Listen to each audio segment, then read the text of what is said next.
with Dr. Dennis Godby. Dr. Godby specializes in healthy aging and is an accomplished author. And this vibrant and energetic doctor, at nearly 70 years young, has literally walked across the United States on foot to promote quality health care. So when it comes to feeling younger, it could be said that this doctor literally walks the talk. Schedule your free healthy aging consultation with Dr. Godby now at gettingbetternow.com. Gettingbetternow.com. Listen up, guys. Are you experiencing any of the following? Fatigue, less drive, poor performance? If so, you may be one of the nearly 30 million men in the U.S. today dealing with ED. But did you know you don't have to pay hundreds for a prescription anymore? And you don't have to deal with the hassle of seeing the doctor or the embarrassment of going to the pharmacy for a certain pill. Now, with one free call, you can find out how Herbal Virility Max can help you feel like a man again. For over a decade, Herbal Virility Max has helped guys just like you put a smile back on their face with improved performance and drive. Call today and ask about our buy one, get one free offer. 800-690-8445. 800-690-8445. 800-690-8445. That's 800-690-8445. You've been saying you're going to pay better attention to your home's honeydews. Check one off your list right now by calling Gabrud Services to schedule a 12-point inspection of your home's electrical system. The safe rule of thumb is every 5 years for an inspection. If it's been 5 years or more, call Gabrud's now. A qualified technician will provide a thorough inspection of the electrical system to ensure it's safe or alert you to potential problems. At Gabrud's, electrical work is all we do. We are the area's recognized experts for anything electrical, and our number one priority is ensuring your home and family are safe. You've been saying you'll pay better attention to your home. Stop saying it. Make the call to Gabrud's. Talk with a real person and schedule your 12-point inspection today. Gabrud's, locally owned for more than 30 years. G-U-B-R-U-D-S. Call the good dudes at Gabrud's. G-U-B-R-U-D-S. Gabrud's.com. Brad Gazan. On Atlanta United, we know everyone has a ritual, a habit we never skip to clear our minds and elevate our performance. But what do you do to keep your head in the game? Because being your best isn't just about taking care of your body. It's about taking care of your mind and mental health. Discover the resources you need to keep your mind focused and your mental health a priority. Find resources at georgia.loveyourmindtoday.org. Brought to you by the Huntsman Mental Health Institute, the Arthur M. Blank Family Foundation, and the Ad Council. The voice of Sacramento sports is back. Hear Grant Napear every weekday beginning at 3 right here. KSAC 890 AM Olivehurst, K284CM 104.7 FM Sacramento. Hello, Sacramento. Sacktown. And welcome in. Grant Napear. How you been? You know this guy. It's your show. So happy to hear you on the airwaves. 2+ decades on the radio with you. Just the start of an incredible journey. Now he's back on Fox Sports 104.7 FM and 890 AM. 3 to 6 every day, Fox Sports Sacramento. The phone number? 916-779-0929. His name? Grant Napear.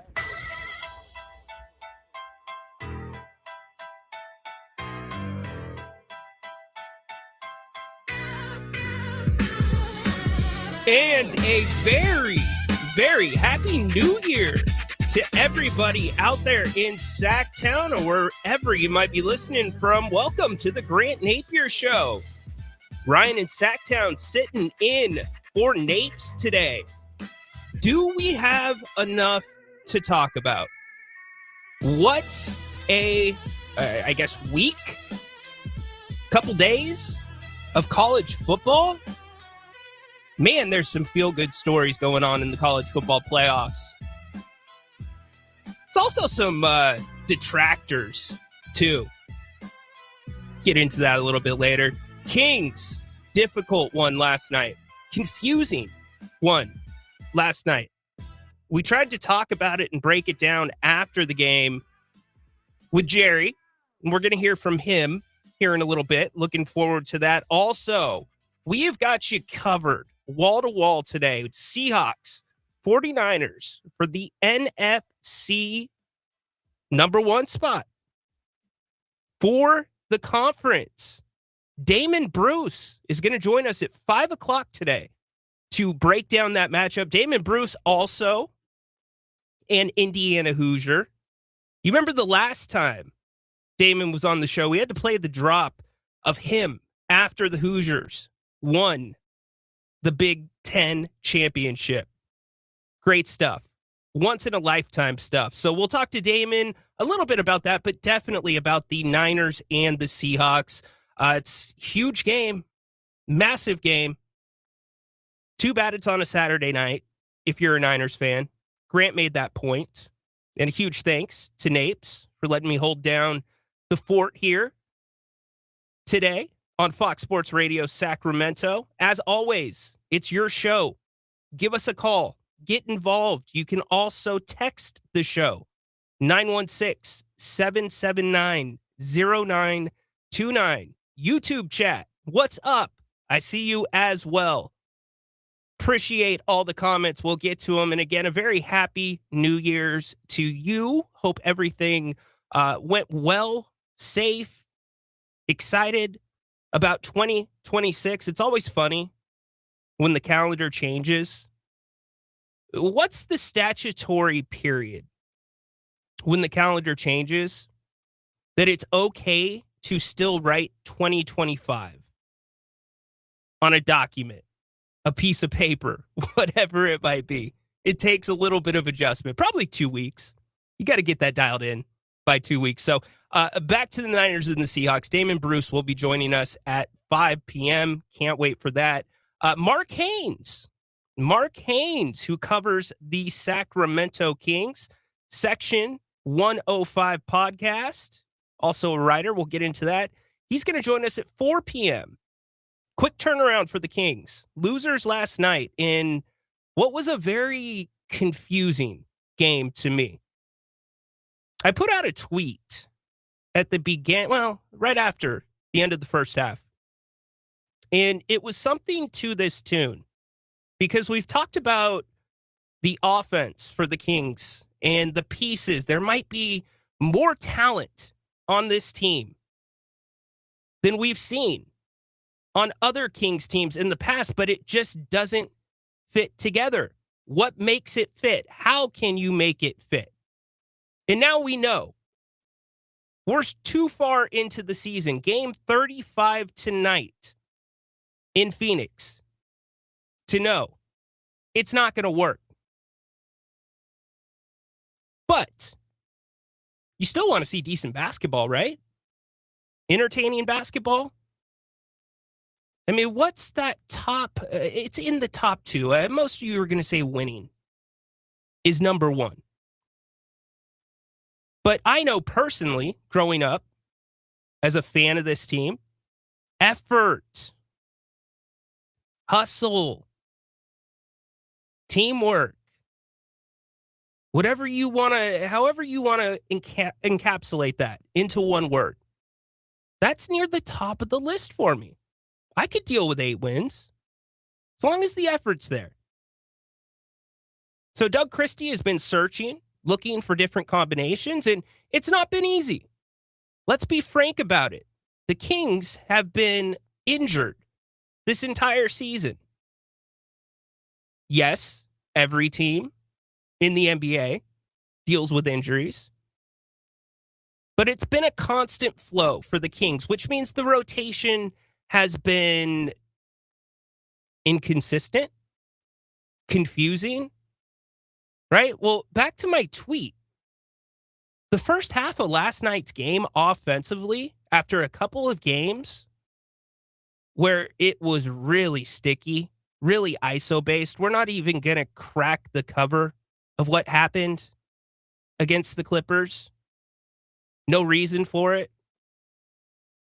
But the Kings come back, and they play a team-oriented half. The ball's moving. Guys are getting into the paint. 3 balls are falling. Everybody's touching the ball. The ball has energy. Doug said it.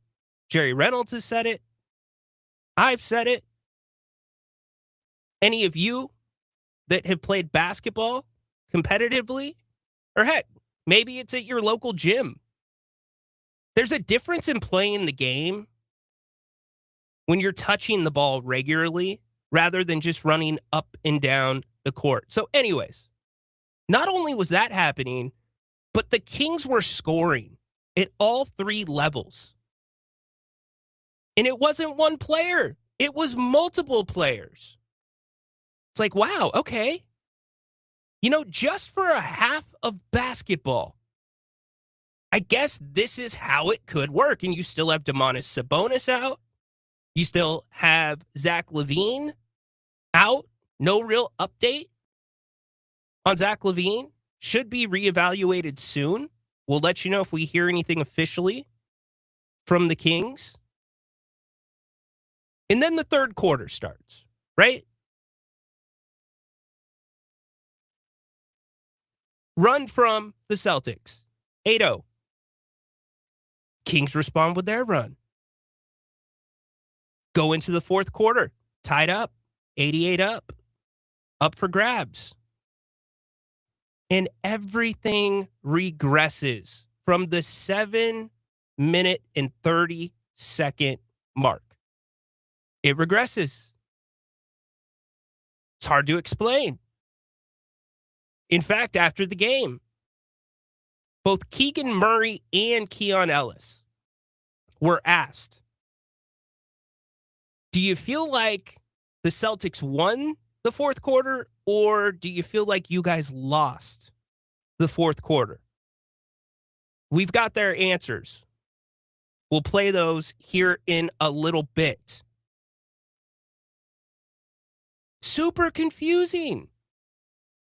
For those that tuned into our post-game show, which will be on again tonight after the Suns game, if you don't like that, make sure you join us on YouTube. You can watch on X as well. But YouTube, place to be. If you don't like that, Jerry Reynolds and Grant will be there. We tried to kind of make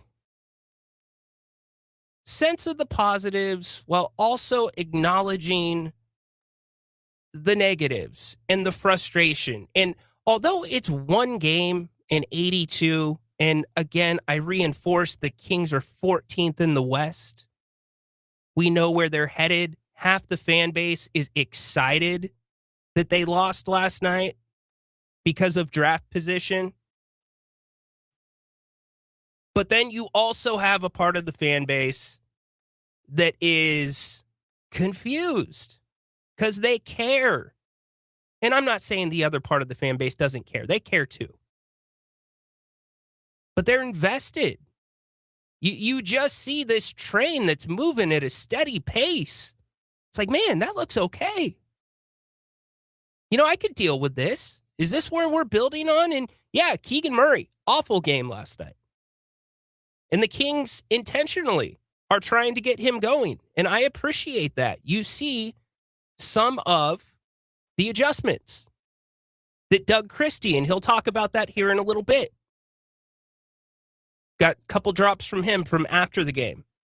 The adjustments that he's trying to make in the offense, anticipating a Domantas Sabonis return. But then this train just hits a wall. I thought Jerry Reynolds put it really well last night. Here's what Jerry had to say. About the 7 or 8 minute mark, Boston kind of tightened their defense, basically kept the Kings out of the paint. And then once that happened, the ball stopped moving. Then you got no ball movement, really no half-court offense. And then you saw kind of the results of guys deciding they had to make a play, make a shot on their own. And especially Westbrook was just really, really bad. I thought he and Keegan Murray were of no value at all tonight. And they're guys that really you depend on. Conversely, I thought Schroeder played very well. One of those things, he and Keon Ellis, I thought were very good. So, yeah, just, but I mean, we've seen this. I mean, this team down the stretch just simply doesn't play the same way they do. But again, that's why the Celtics are a surprisingly good team. Nobody expected them to be this good because they really have, they know how they're going to play. Jerry Reynolds says, I expected it. It's what they do. It's what they go to. One combination that Coach Christie has somewhat gone away from, and I think it's a reason that the offense has been more fluid. It's the combination of DeMar DeRozan, Russell Westbrook, and Dennis Schroeder. That's a ball-stopping combination. It's also not a very good defensive combination. And that's what Doug Christie went to down the stretch. The Kings were 12 of 26 from beyond the arc at the end of the third quarter. They missed all 10 three-pointers in the fourth quarter. And a couple of really bad shots. On the postgame show, we put up an illustration of basically a triangle offense that was being ran between the three players I just mentioned. And I've got to think, if I'm Keon Ellis, who had something going, if I'm Max Reynaud, who was also on the floor, if I'm Precious Achua, I got to be a little frustrated. I do. Hey, good job, guys. You got us to this point. Let the adults take over. We'll talk more about the game. Again, we'll hear from Keon Ellis, Keegan Murray, Coach Christie as well. If you want to call the show, 916-779-0929. You can text the show as well. We'll get to the YouTube chats in a second. Rhino and Sacktown filling in for Grant today here on Fox Sports Radio. In fact, let's go to the phones right now. Let's go to my main man, Tay. Tay, what is going on? Hey, Ryan.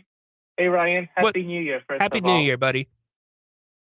Yeah, wish you all the success in 2026. And I'm sure me and fans believe that you're going to rock it this year. So excited for the new year ahead for you and Grant as well.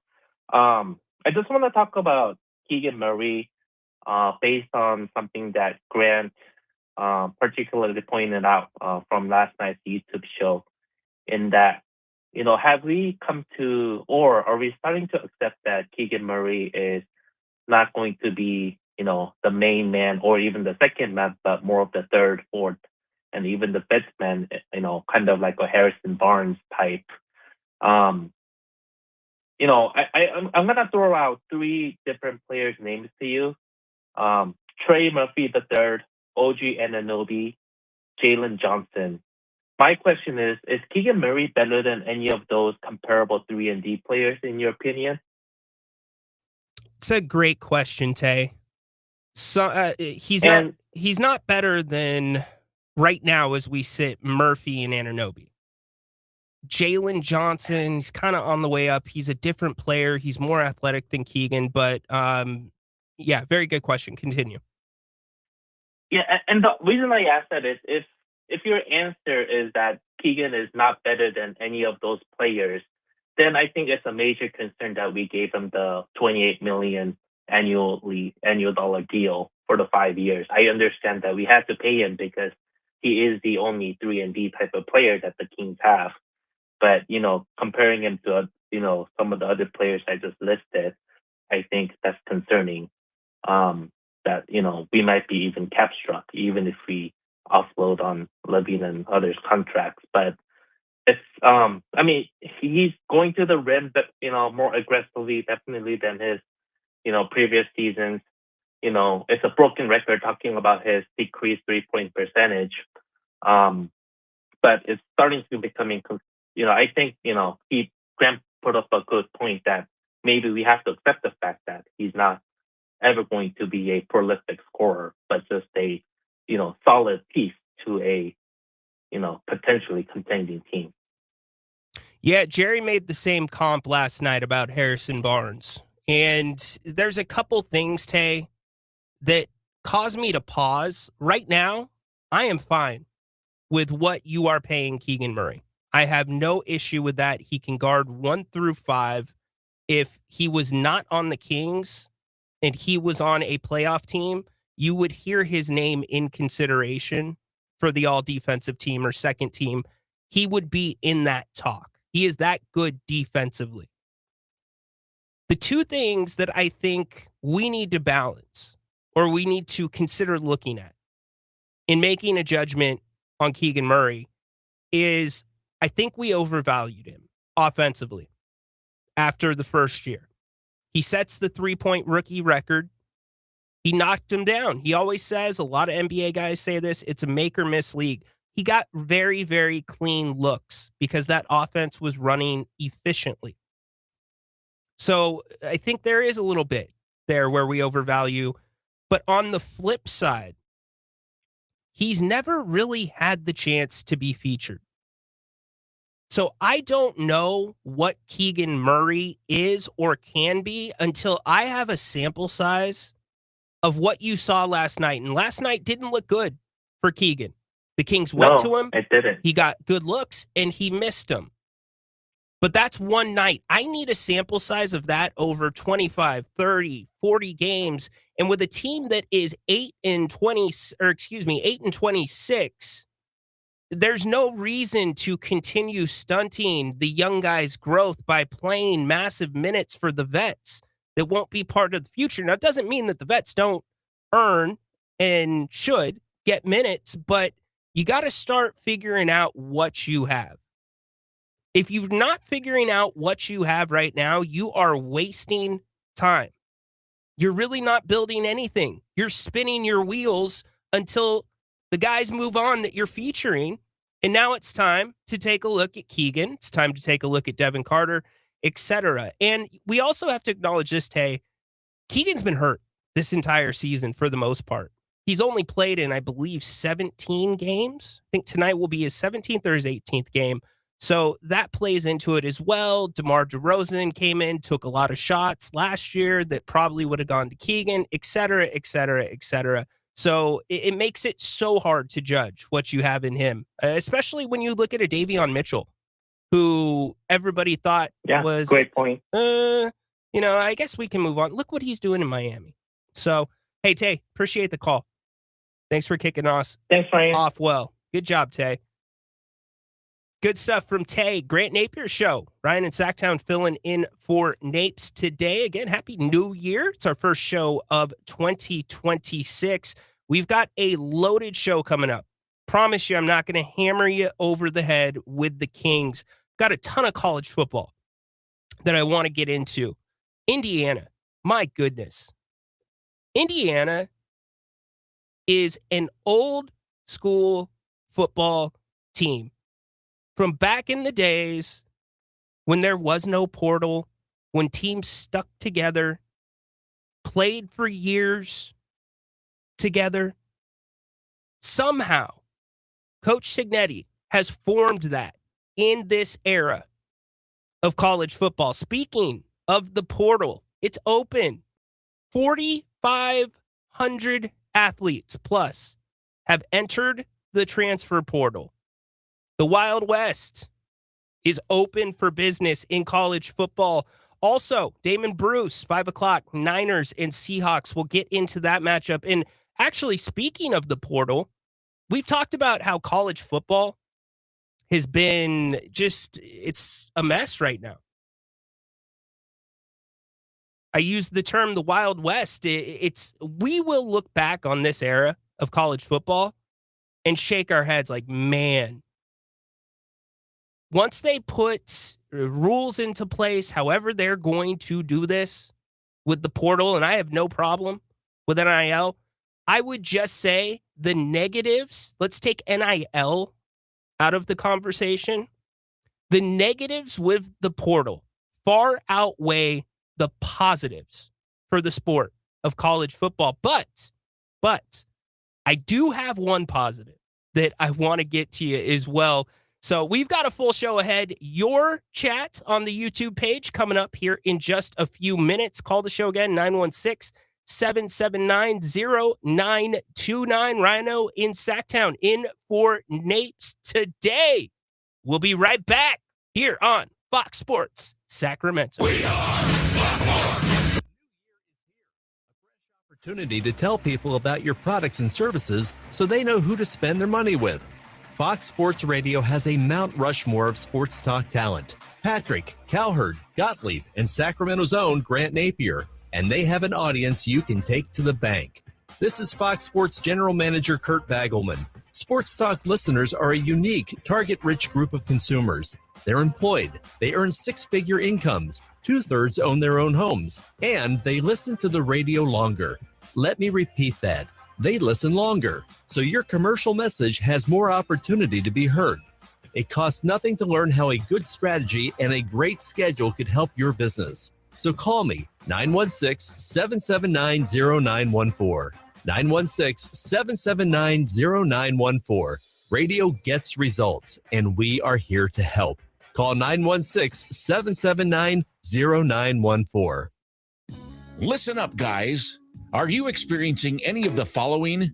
Fatigue, less drive, poor performance? If so, you may be one of the nearly 30 million men in the U.S. today dealing with ED. But did you know you don't have to pay hundreds for a prescription anymore? And you don't have to deal with the hassle of seeing the doctor or the embarrassment of going to the pharmacy for a certain pill. Now, with one free call, you can find out how Herbal Virility Max can help you feel like a man again. For over a decade, Herbal Virility Max has helped guys just like you put a smile back on their face with improved performance and drive. Call today and ask about our buy one, get one free offer. 800-690-8445. 800-690-8445. 800-690-8445. That's 800-690-8445. Hey, it's Grant Napear from my friends at DAS Mechanical. Did you know most homeowners are changing their heating and air systems from gas to all electric? It's about getting more energy efficiency and saving a lot more money every month on energy bills. If your current heating and air system is 15 years or older, it may be time to consider a change. Call DAS Mechanical first. Nearly all of DAS's work is gas to electric whole system changeouts. Nick and his team, they're experts. They also have 0% financing and 24/7 availability if you ever have a heating emergency. Award-winning, locally owned. It's DAS Mechanical, serving their Sacramento and Placer County neighbors for years. Save more on your energy bills. Call, text, or chat at 530-591-1055 to find out more, or go to dasmechanical.org. That's dasmechanical.org. Hello, Friday. I've been waiting for you for a long time. You just saved me when my life came crumbling down. And I know you're gonna leave me. Hello, Friday. I've been waiting for you for a long time. Hello, New Year. What's up? Ryan in Sacktown. Grant Napear Show here on Fox Sports Sacramento. Filling in for Napes today. Talked about the Kings in segment 1. We've got some college football still coming up. Mark Haynes, Section 105 podcast, writer, Kings, follows us. He's going to join us at 4 p.m. to talk some Sacramento Kings today. Also, 5 o'clock, Damon Bruce joining us. Always want to get you involved in the show as well. 916-779-0929. Let's go back to the phones. We bring in Lynn. What's up, Lynn? What's up, Brian? Man, first thing I got to say is congratulations for Indiana to survive the top 4 seed curse. You know, they were only one team to win so far out of their first 2 years. That is a 12.5%. Do you really want to be a top 4 seed in this system? That is just insane. And I tell you what, Indiana looked really impressive yesterday. But the game I want to get to is that craziness of the Ole Miss Georgia game. Did you get a chance to see that, or were you busy watching the Kings and Boston last night? It was insane. It was an amazing game. How many times they bring that stage on and off? That was the best part of it, was they kept on bringing the stage off, and it was just hilarious. And I tell you what, I thought maybe Georgia could win that game. Something like the Stanford marching band there, that was insane. That last second that took, 10 minutes to play probably? I mean, I don't know what you feel like. That last second took forever. You know what I thought was when they called the safety, I immediately Googled what the over-under was on that game, and I'm thinking, uh-oh, is this going to affect the line? Because that's going to be the story instead of the game, but it did not. No, it was a legit play. They're trying to do a lateral. It just missed it. But I tell you, that last second just went crazy. And I thought that coach for Ole Miss would come below Gassick, man. The guy he was not happy. But yeah, it's gonna be interesting. Did you see Damon's post that he did on X? That was pretty hilarious. His Grant would be happy with the rant that he did.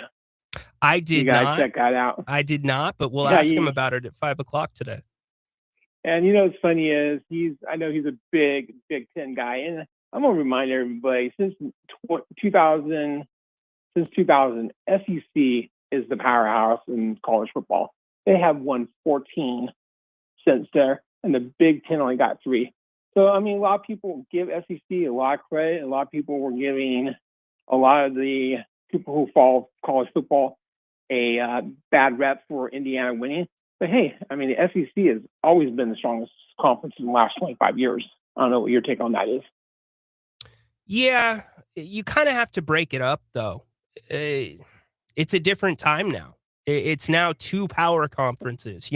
Back then, the SEC was the bread and butter of college football. Now the Pac-10 was really strong at one time too, but yeah, the SEC was where it was at. But things are changing, and again, it goes back to the transfer portal. It goes back to NIL. It goes back to boosters and how much they can fund.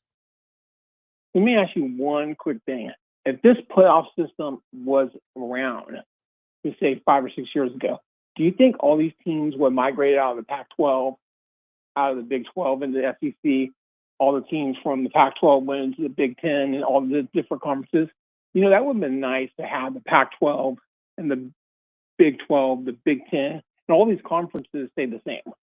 And it had this format that we have now, like 5 or 6 years ago. We wouldn't have this craziness with all these teams transferring into all these other conferences, because I think that's what really is hurting college football, is these natural rivalries are gone. That's a good point. The Pac-12 is what? Yeah. Washington State and Oregon State. It's like the Pac-2. Yeah. They play each other twice now. Yeah, they're the Pac, whatever they're going to call it, is basically going to be a reconstructed Mountain West if you look at how that's going to play out. Mm-hmm. But teams follow the money. Look at Cal and Stanford going to the ACC. The amount of travel and the travel costs, the miles, it was still worth it because of the money in those conferences. So, hey, Lynn. Is it that much more money in Pac-12? Well, teams were leaving, so I would assume that you're going to leave for only a couple of reasons. Either you're not satisfied and the conference is terrible and it's hurting you trying to get into the postseason, or the good old dollar, Lynn. Yeah. I think it's the West Coast is part of the problem too. See you later. I know you were up against it. Yeah, Bye. appreciate you, Lynn. Good stuff from Lynn. Happy New Year, Lynn. Appreciate you calling. It's a good question about the Pac-10, Pac-12 back in the day. The times are changing, though. The game he brought up, though, last night, Ole Miss and Georgia, my goodness. The swings in that game. If you look at the first half, what Ole Miss had to overcome, they had an awful decision. I actually thought the TV crew was a little too hard on the kid, the player that did not get out of bounds. They hammered him for that. I thought it was a little bit over the top when you take into account the first down marker was not that far away and they stopped the clock when you get a first down. So they theoretically could have gotten the field goal team on the field. I get it. You need to get out of bounds. You can't take that risk, but the way they came down on him. But Ole Miss, to overcome that, Trinidad Chambliss who was, by the way, under Lane Kiffin, splitting time as the starting quarterback at one point this season. He set a Sugar Bowl record in the second half with 13 straight completions. You know, he's going to be part of what I want to talk about later with the transfer portal. There is a positive to it, believe it or not. And we have a local example of why there's some positives that come from it. But Ole Miss moves on. Here's my question to you. I put this out last night on X. If Ole Miss were to win the national championship, does Lane Kiffin get a ring? Let me ask you one more time. If Ole Miss wins the national championship, are they going to give Lane Kiffin a ring? What about Charlie Weiss Jr., who left with Lane Kiffin but is back calling the plays? I think it's an interesting proposition. That's a tough, because college football is different. Remember, Chris Landry, who will be on this next Thursday to talk about college football and the NFL with us, talked about Tennessee named a sewage plant after Lane Kiffin. It's just different back there. But there is an argument. He deserves a ring. I don't think it's going to come to that. Although I will argue that Ole Miss is the second best story going right now in college football. But if it did, what would you do there? I wonder if Lane would get in front of it. No, I don't want a ring. You never know with Lane Kiffin. And what does this mean, by the way, for Ole Miss? I've seen people online saying, well, maybe Lane wasn't that important. We all know, by the way, that Lane he happened to be the right person at the right time in that coaching cycle to have that job come up. It'll happen again, inevitably, where somebody is going to get overpaid and get another 10-year extension on their contract because you're afraid of them leaving. Marcus Freeman has said he's going to stay at Notre Dame. Speaking of Notre Dame fan, when we talk about the Hoosiers later in the show, I don't want to hear from you. I don't want, and I am. Hear me out. I am a Notre Dame fan. I do not want to hear from you about how you would have given Indiana a better game, how you wouldn't have gotten smashed 38-3. No, you lost your place at the table with how you handled not making the playoff. And I'm here to tell you, because I saw you play in person, you probably would have got smashed worse than Alabama did. So please, don't come up in here with that. Do not do that. Big show ahead. Let's check in with the YouTube chat really quick. Appreciate the love, Athena. What's up, Dorian? How you doing, my man? Hope you are having a good day.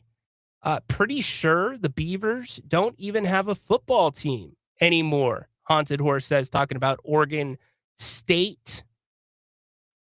A lot of talk about the Niners in the chat. Like it. We'll be talking with Damon Bruce here in a little bit. 5 o'clock to be exact. Haunted Horse says, in my case, as a 49ers fan, I love the game being on Saturday night. See, I would think the opposite. You guys need another day to heal, right? Sunday nights, I have to go to bed early. Horse, you're staying up for that game. There's no way. There's no way. you get under the covers if that's a close game. It's not happening. Yep, 49ers dead when Fred Warner got injured. This Niners run, and both teams, by the way, have won 6 games in a row coming into this one. Something feels a little bit different about this Niners run. Yeah, you still have Kyle Shanahan. You get Robert Saleh back, but you have all these injuries, and it's almost like the expectations, and this is just my feeling. Being around Niner fan, Haunted Horse kind of expresses this in his comment, that once you had Fred Warner go down, Bosa go down, you had Ayuk just go completely off the rails. Is he still driving by Levi Stadium at 104 miles an hour right now? Anybody know? It felt like you're playing, and by the way, with Brock Purdy out for as long as he was, and Mac Jones stepping in, doing an incredible job. He cemented himself as a starting quarterback somewhere next year. But it feels like the Niners, for the first time in like 2, 3, 4 years, you're playing with house money. And it's kind of fun. Just like many of you are saying in the YouTube chat, your expectations dropped when the injuries happened. Really excited to get Damon Bruce's take on that at 5 o'clock. Mark Haynes joins us at 4 p.m. here coming up in about 20 minutes to talk about the Sacramento Kings. Speaking of the Kings, Scott Perry sat down with Mark Spears after the Dallas game, went on the record. We've got some insight from Scott on what he's looking at. And you do have to give Scott Perry credit in this sense. He is not running away from the press. I know a lot of people think or group him in with Vivek, who has not made himself available.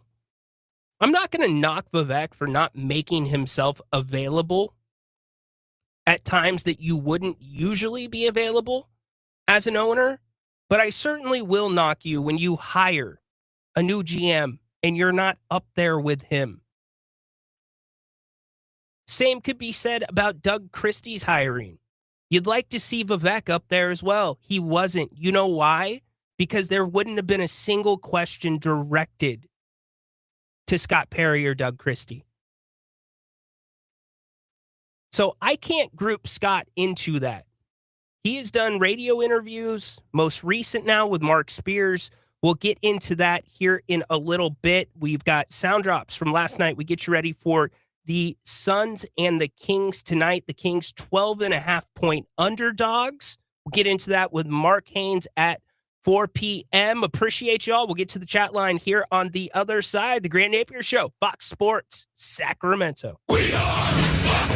Are you SAC Alert? Have you signed up to receive emergency alerts via phone, text, email, or app? Well, what are you waiting for? Winter is coming, and that means there is potential for storms and flooding in our county. Don't get caught off guard or left in the cold. Get urgent storm evacuation and shelter information immediately sent directly to your device. Sign up today at sacramento-alert.org. Again, that's sacramento-alert.org. It's free, quick, and easy to do, and can literally be a lifesaver. Tired of the same old routine? Need a place where the beer flows and the good times roll? Then head to Fieldhouse American Sports Pub, 1833 Fulton Avenue. Family owned and operated, so you know you'll feel right at home. Catch all your favorite games on 18 big screens while enjoying amazing food. And with 28 beers on tap, you're sure to find something you love. And don't miss everyday happy hour from 3 to 7 and again from 10 till close. Looking for more than just the game? Trivia Tuesday starts at 7 p.m. And there's Mario Kart and bingo nights for even more fun, too. There's always a blast happening at Fieldhouse. Whether you're looking for a place to watch the game, grab a bite with the family, or just unwind with friends, Fieldhouse is the place to be. Fieldhouse American Sports Pub, 1833 Fulton Avenue. Bring it to the house.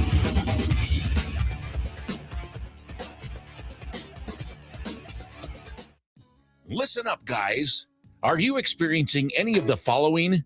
Fatigue, less drive, poor performance? If so, you may be one of the nearly 30 million men in the U.S. today dealing with ED.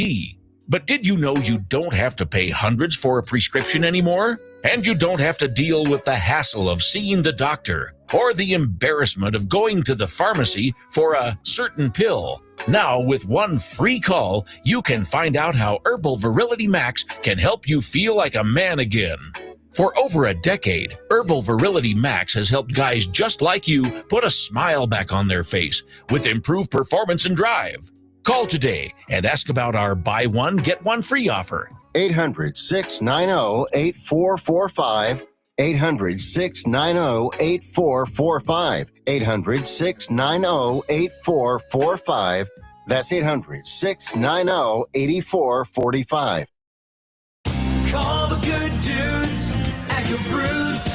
G-U-B-R-U-D-S. Homeowners, if you have an electrical project you need done, then you need the good dudes at Gabrudes. Family owned and operated for 30 years, Jay Gabrude and his team are the area's recognized experts for everything electrical, from the very basic like repairs, lighting upgrades, and whole house fans, to the biggies, panel replacements, EV stations, and backup generators. Gabrude's does it all and does it right the first time. They're actually the guys their competition recommends. Gabrude's, expert 5-star service and always transparent, honest prices and solutions. Say goodbye to your electrical issues. Visit Gabrudes.com or call 24/7 and speak with a real live person. Gabrudes, G-U-B-R-U-D-S. Call the good dudes at Gabrudes. G-U-B-R-U-D-S. Gabrudes.com. All right, son. Time to put out this campfire. Dad, we learned about this in school. Oh, did you now? Okay. What's first? Smokey Bear said to. First, drown it with a bucket of water, then stir it with a shovel. Wow, you sound just like him. Then he said. If it's still warm, then do it again. Where can I learn all this? It's all on SmokeyBear.com with other wildfire prevention tips. Because only you can prevent wildfires. Brought to you by the USDA Forest Service, your state forester, and the Ad Council.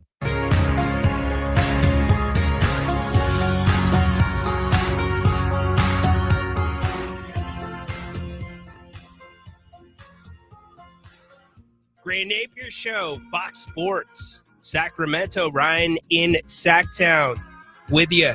Thanks for being with us. 916-779-0929 is the phone number. You can also text that line as well, like our guy J-Cal. Hey, Rhino, I've stopped watching the Kings games because it's a waste of my time.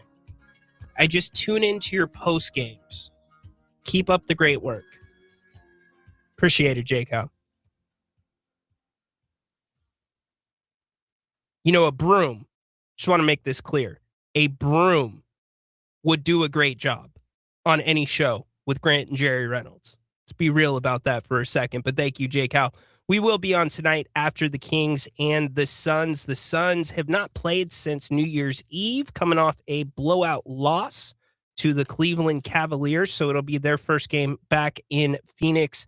Kings coming off of the loss last night to the Celtics, which we talked about for a little bit in the open, the change in the offense. We'll get to Keon Ellis and Keegan Murray's comments. We'll also talk to Mark Haynes at the top of hour number 2 here in about 15 minutes, give or take, about his observations from last night, what he sees coming forward with the trade deadline.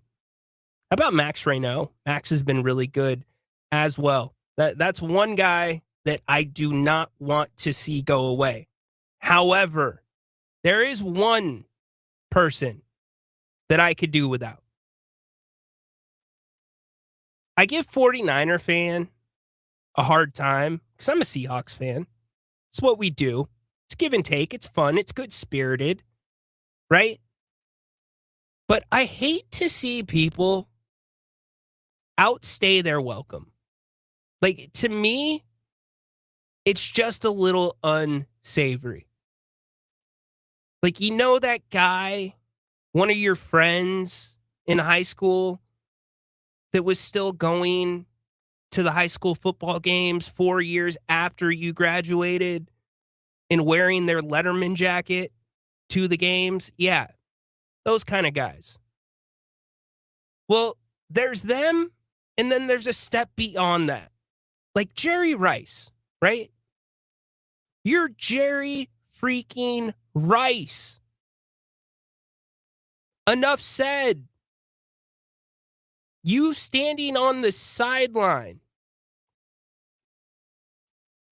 is as powerful as you doing anything with the team, around the team. Just getting to see you if you are a 49ers fan. You don't think 49ers fans say, oh man, that's Jerry Rice. Right? But then you got to start trying to steal the spotlight before games. You're breaking into national television, live interviews. You're running routes. You're wearing Niners chains. It becomes sad. I thought that was like kind of where the line stopped. Like, it's not going to get worse than Jerry at times. Man, am I wrong. I could not be more wrong. Have you seen Michael Irvin? Excuse me. Have you seen his deal with the Hurricanes? It started out slow with him ringing whatever the thing is to pump the crowd up at the beginning of the season. Then he starts breaking into interviews. Michael Irvin, Super Bowl champion, analyst on nationally televised shows, is the biggest detractor I have ever seen in my life from the Miami Hurricanes. You don't think Mario Cristobal and those players are laughing behind his back? Did you catch what he did after Miami's win over Ohio State? Did you catch what he did? If you didn't, let me paint a picture. He has now moved in to a new suite, and there's only one other person at that level of ego who actually occupies the same building. It's Jerry Jones. Those two are now just attention, whatever you want to call them. They want the spotlight on them. After the game, he went around the stadium taking his belt off and whipping water bottles or water containers, Gatorade containers, some of which that had Ohio State gear put on top of them. Listen to him.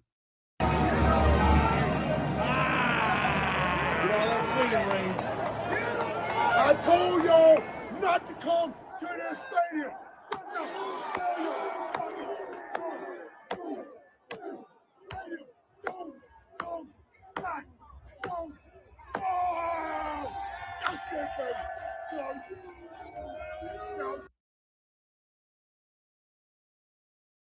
There's passion.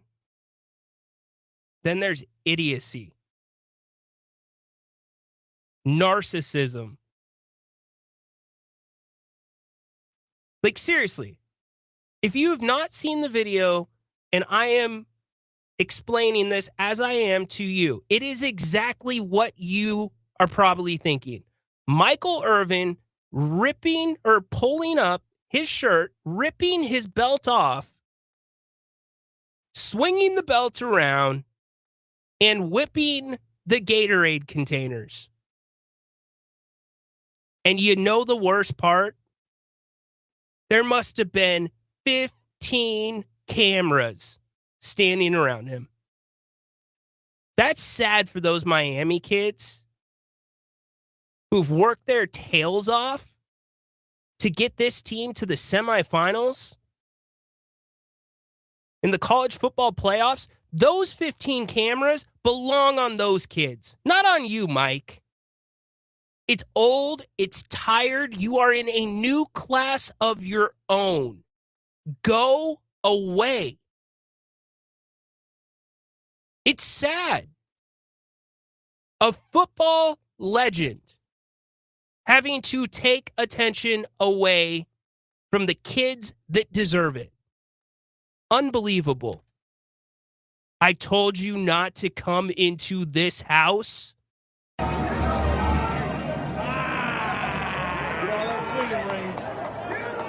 I told y'all not to come to this stadium.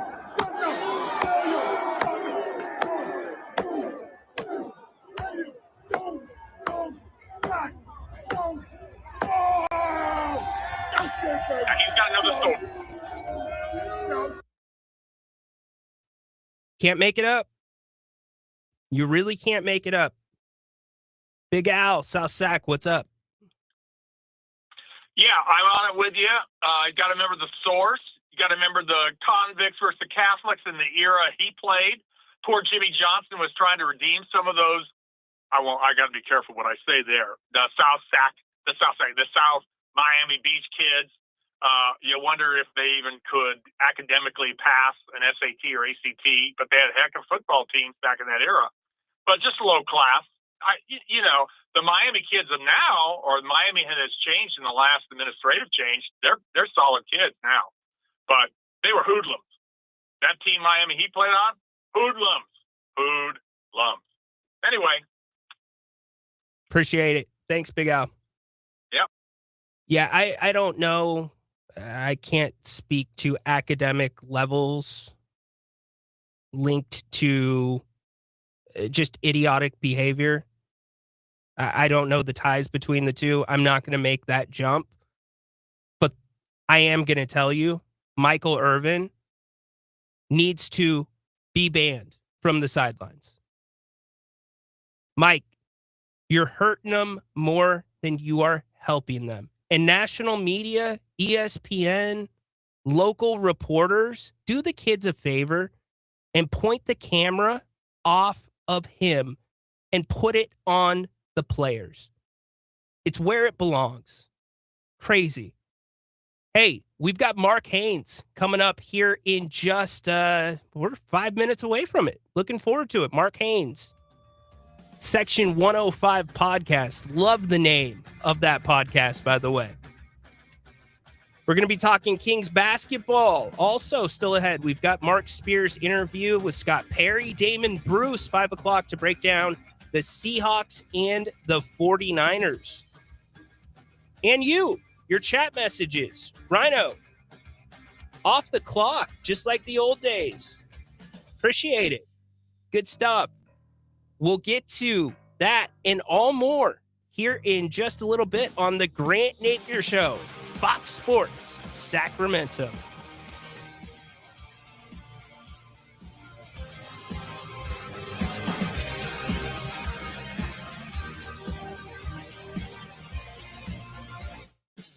Need the best in tires? Now through New Year's, save big at Express Tires on Watt Avenue. Sacramento Express Tires with a 60-minute install guarantee. Express Tires has one of the largest on-site inventories in the region, so the tires you want or need are waiting for you. Get over to Express Tires for on-site specials. Express Tires, 7215 Watt Avenue, Sacramento. Express Tires. Take care of your car or truck and protect your wallet.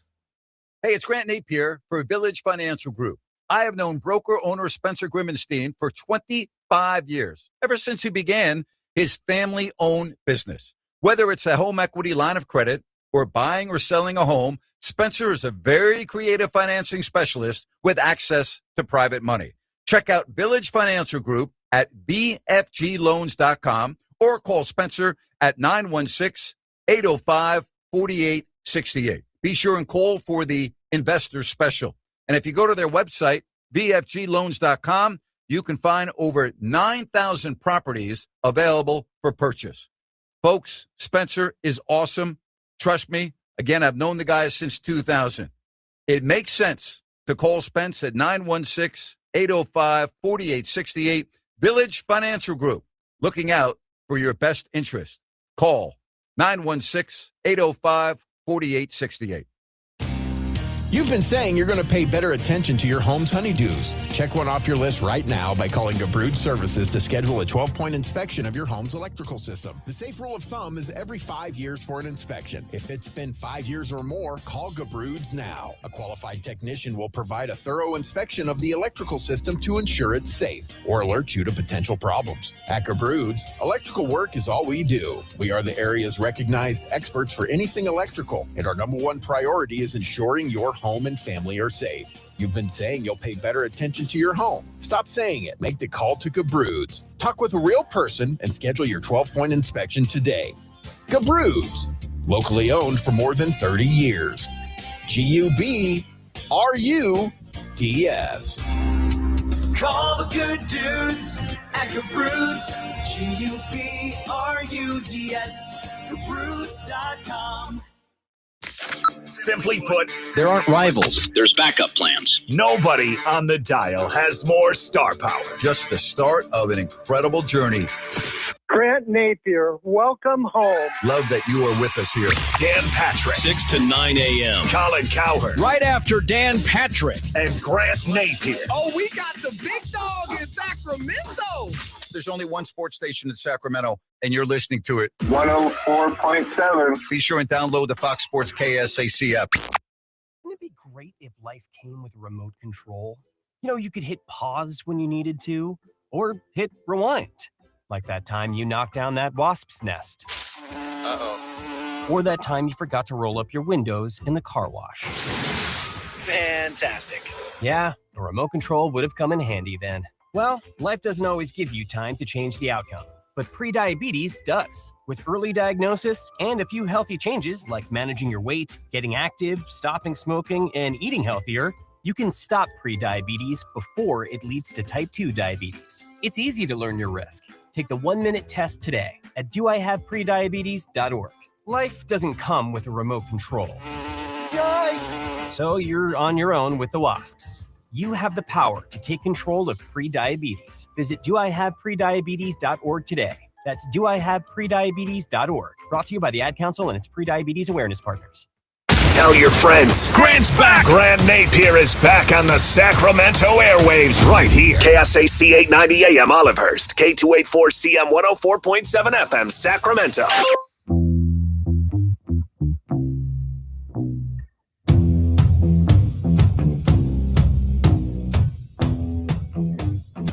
We roll along hour number 2, the Grant Napear Show, here on Fox Sports Sacramento. Ryan in Sacktown filling in for Napes today. We'll be back tonight, if you don't like that. Kings and the Phoenix Suns, second night of a back-to-back for the Kings. In fact, it is their third game in 4 nights. Lucky enough right now to be joined by a guy who covers the Kings for the Sac Observer, also co-host of the Section 105 podcast. Love the name of that, with Jeremiah Salmonson. We are joined by Mark Haynes. Mark, what's up today, buddy? Hey, what's up, Ryan, man? I appreciate you for having me on, man. I'm excited to talk with you about these Sacramento Kings that we all love here in Sacramento. Yeah, the Sacramento Kings. That's a good way to put it. Thrilled to have you on, by the way. So I think you were at last night's game. What was your general takeaways from watching that game based upon what we had seen a couple of nights before in LA? Well, first off, I was relieved. I was relieved that we didn't have to, watch another painful outing by this Kings team that's, it seems like we're getting it on a nightly basis where there's not much competitive nature in the team on some nights, too often. But they came out, they looked ready to play, they looked, enthused to play in front of the home crowd. And I think that got them through, the first three quarters to where, we actually seen some decent basketball. DeMar DeRozan showed up, Keon Ellis and Dennis Schroeder all, had solid games. But end of the day, it was the Boston Celtics that, you knew at some point, they would take over. And that basically happened in the fourth quarter. Yeah, the Kings miss all of their three-pointers in the fourth quarter, 0 for 10 there. One bright spot that you and I have talked about at the games, Max Reynaud. What do you make of his progress in really having to learn on the fly, playing against a number of different types of bigs in the NBA? I love it, man. I love it because this is a situation that's, built for him and, Nick Clifford to kind of get out there and, play without, being under any pressure of, nobody's dependent on them to put W's on the board this season. You want to see these guys develop, and unfortunately the team is, 8-26. They're so bad right now that, Max and Nick are getting, ample opportunity to develop. And like you said, Max specifically going against the likes of, the Joker. He told a story about how Jonas Valanciunas, was like kind of a welcome to the NBA moment. Cause he's, at some nights he's getting bullied out there, but he's fighting. And that's what you want to see out of young guys, a young, big man especially. You want to see him get out there. If he gets knocked down, get back up, continue to fight. And he's, it's showing the work he's putting in over the season is showing on the court. He's putting up, solid numbers every single night. And, he could only get better, from here on out. Yeah, I'm with you there. He leads the NBA he leads amongst rookies taking 8 or more shots a game in field goal percentage. That's pretty darn good for a second round pick. Mark Haynes joining us of the Section 105 podcast, also SAC Observer. Happy to have him with us. Check him out at Mark Haynes NBA on X.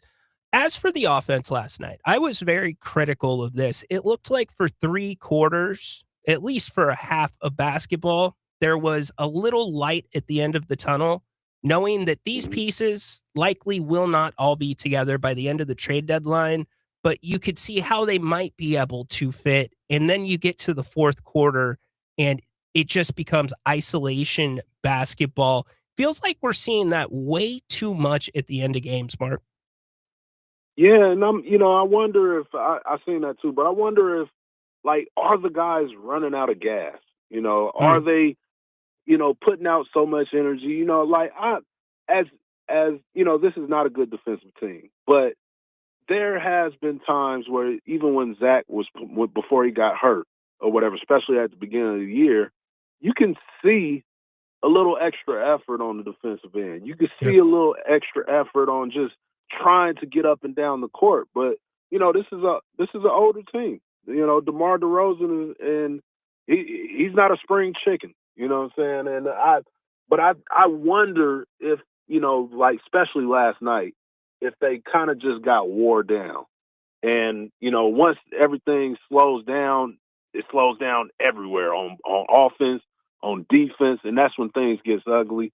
And that's when you see, like you said, a lot of ISO ball. And whenever they get to that point, especially at the beginning of the fourth quarter, that kind of kills the team's chance of winning. Like, it's they in the few games that they won in some of those close ones. I think it was an overtime one.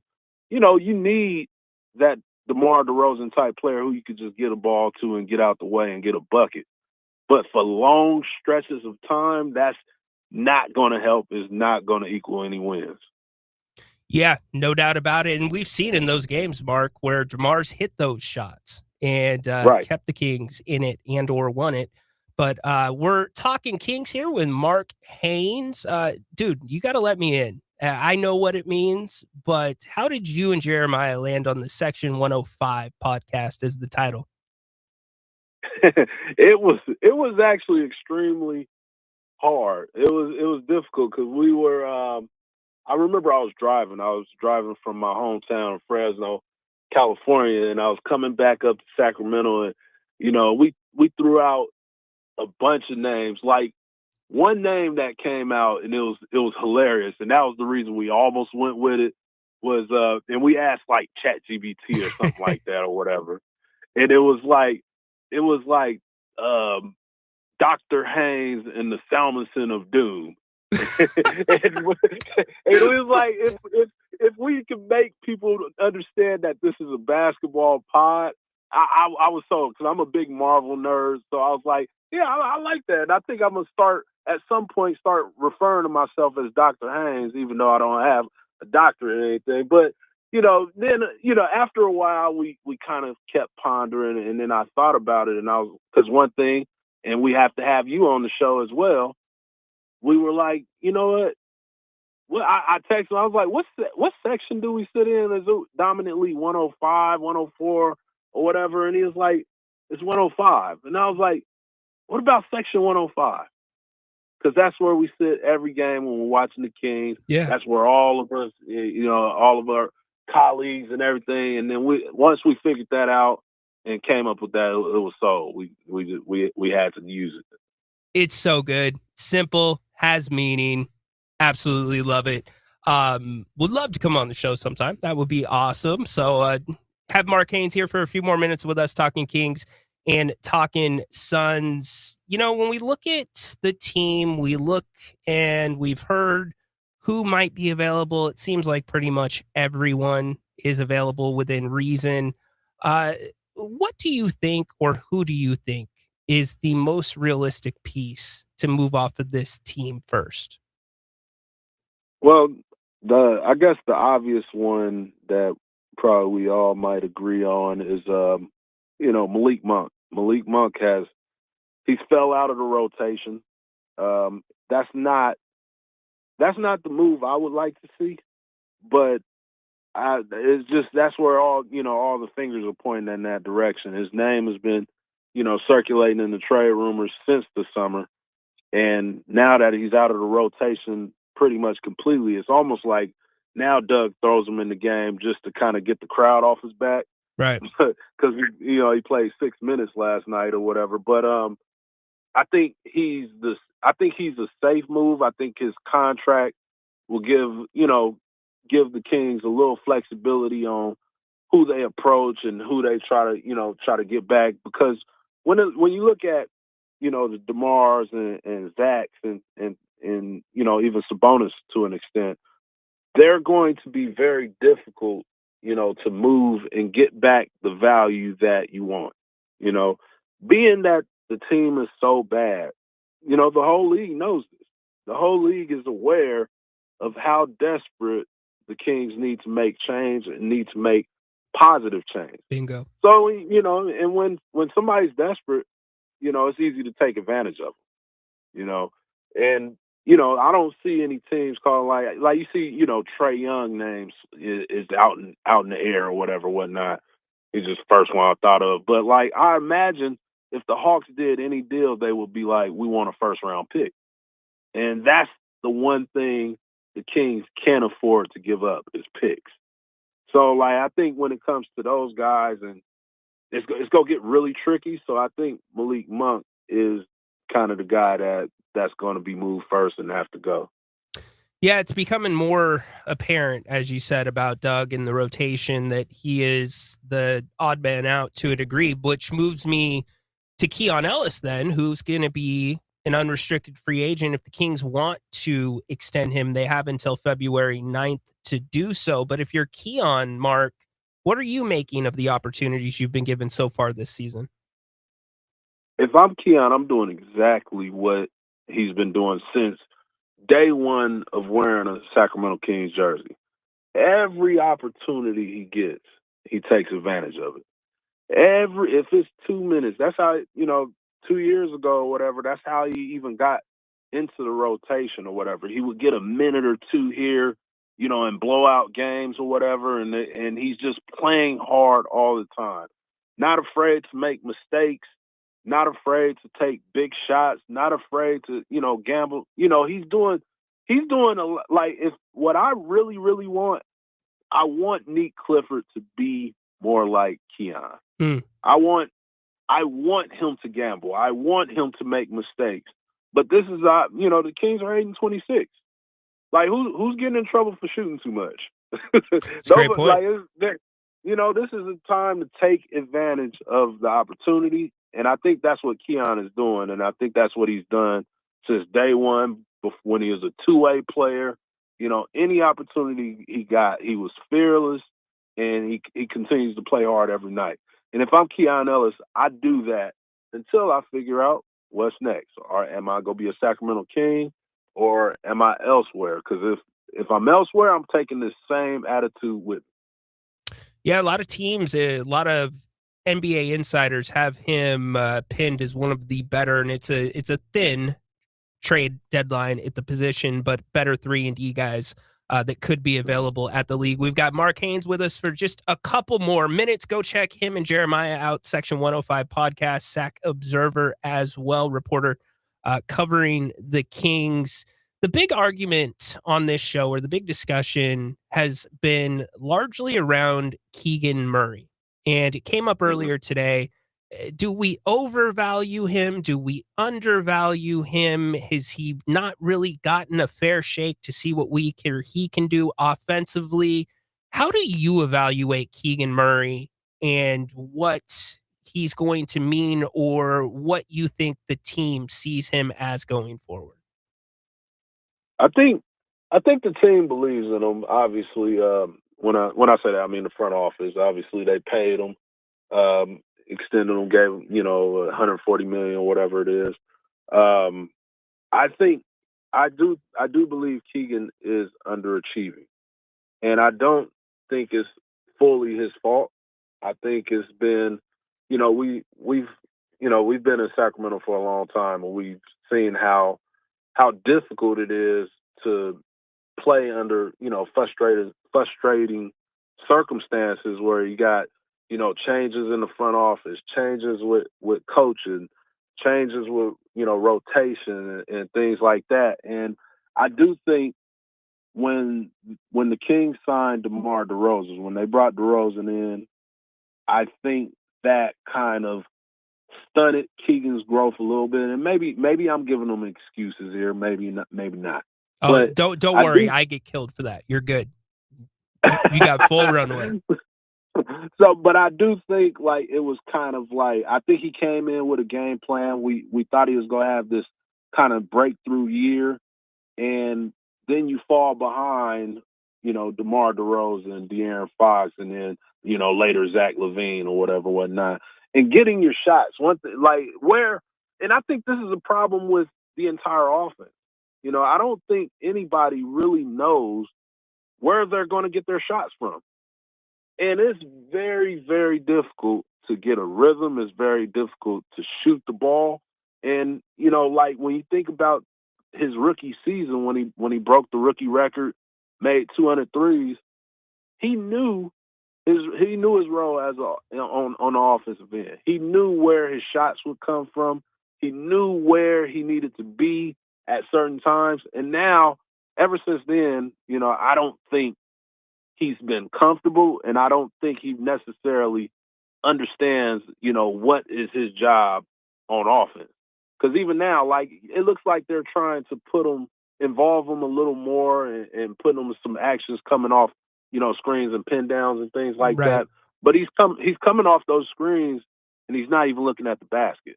He's coming off the screens, and it looks to me like he's learning. He's trying to figure out, all right, is this where y'all want me to attack, or do y'all want me to initiate the offense? Or it looks like a lot of thinking is going on in Keegan Murray's head. And again, I would love for Doug to say publicly, everybody should be playing like Keon Ellis.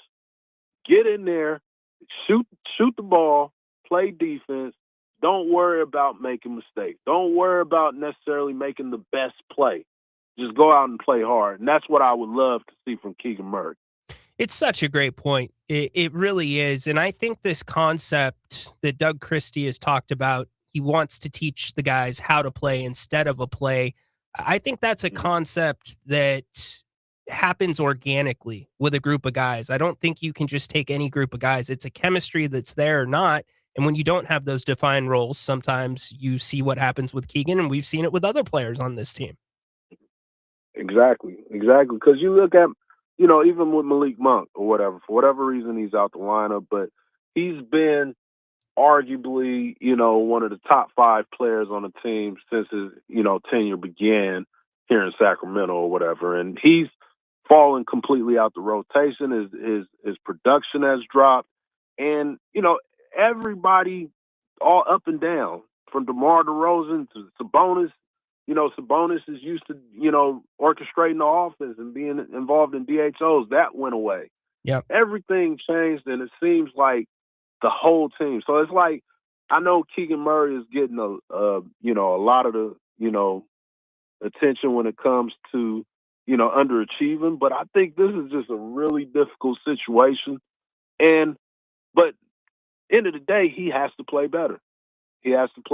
So there's no excuse, for him or whatever, but I do understand, why things could be a little bit difficult for him. But 3 of 13, he's better than that every single night, and he can't repeat that. It can't continue. Well said. Mark Haynes joining us. Go follow him on the X at Mark Haynes NBA. Tell everybody about the Section 105 podcast, where they can find it. Yes, sir. Thank you. Section 105 Pod, you can find it on Apple, Spotify, anywhere you listen to podcasts, and on YouTube at the Section 105 Pod page. And you can follow me at Mark Haynes NBA, follow my work with the Sacramento Observer. And yeah, man, thank you for having me. Anytime you need me, I'll be here, and we definitely got to have you on the show soon. Appreciate it, man. You killed it. Great insight, especially that Keon Ellis mindset. That is Mark Haynes. We'll see you at the next home game, buddy. Yes, sir. Have a good weekend. You too. Great stuff from Mark right there. Very interesting. He put the Keegan Murray conversation very eloquently.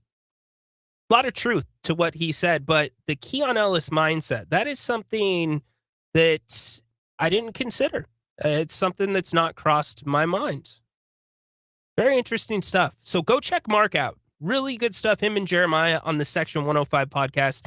You can follow him at Mark Haynes NBA as well. Ryan in Sacktown here with you, filling in for Grant on the Grant Napear Show, Fox Sports Sacramento. Make sure you call the show, text the show, 916-779-0929. We'll get to some of your comments on the YouTube page here in a second. We'll also talk a little bit more Kings on the other side. Don't forget Damon Bruce coming up, 5 p.m., Seahawks, Niners. I've still got thoughts on the college football playoffs, and believe it or not, one positive that's come from the transfer portal. We'll get to all that and more right here on the Grant Napear Show, Fox Sports Sacramento. We are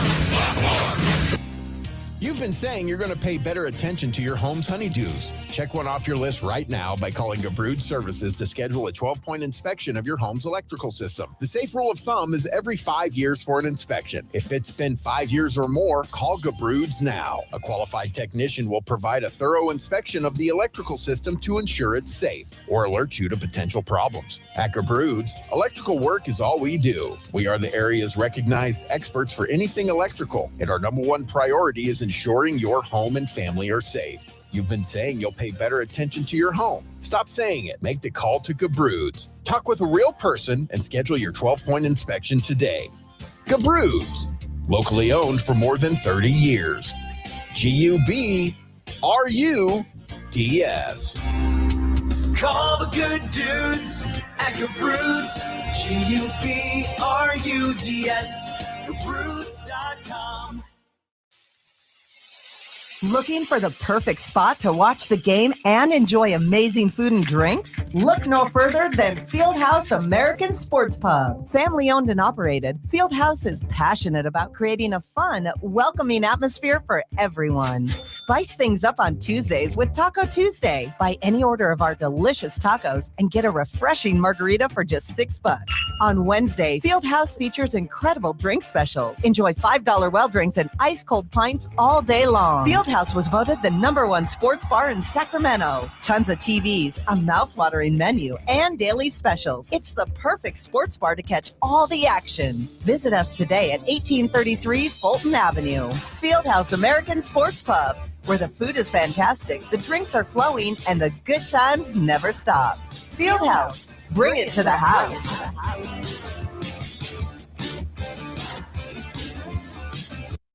Great if life came with a remote control. You know, you could hit pause when you needed to, or hit rewind, like that time you knocked down that wasp's nest. Uh-oh. Or that time you forgot to roll up your windows in the car wash. Fantastic. Yeah, a remote control would have come in handy then.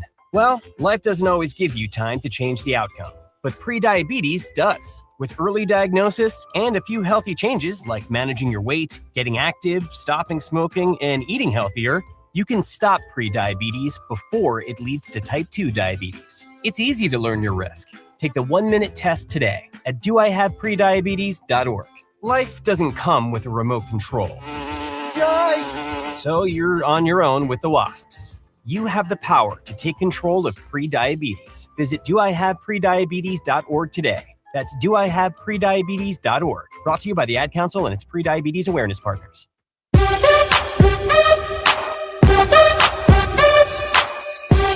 Rolling along on a Friday, the Grant Napear Show here on Fox Sports Sacramento. Don't forget, download the Fox Sports app completely free. All you got to do is go to the Google Play Store, Apple Store, type in KSAC.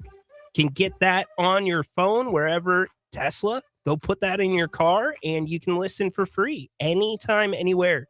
No geo boundaries when the Grant Napear Show's here on the air. Fox Sports Sacramento. Great stuff from Mark Haynes. Really good stuff.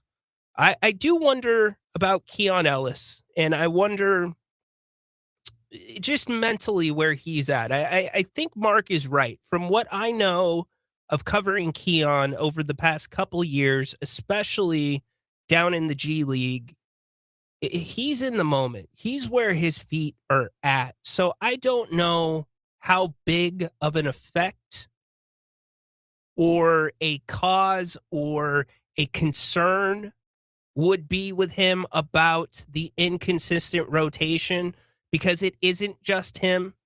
It's a number of players.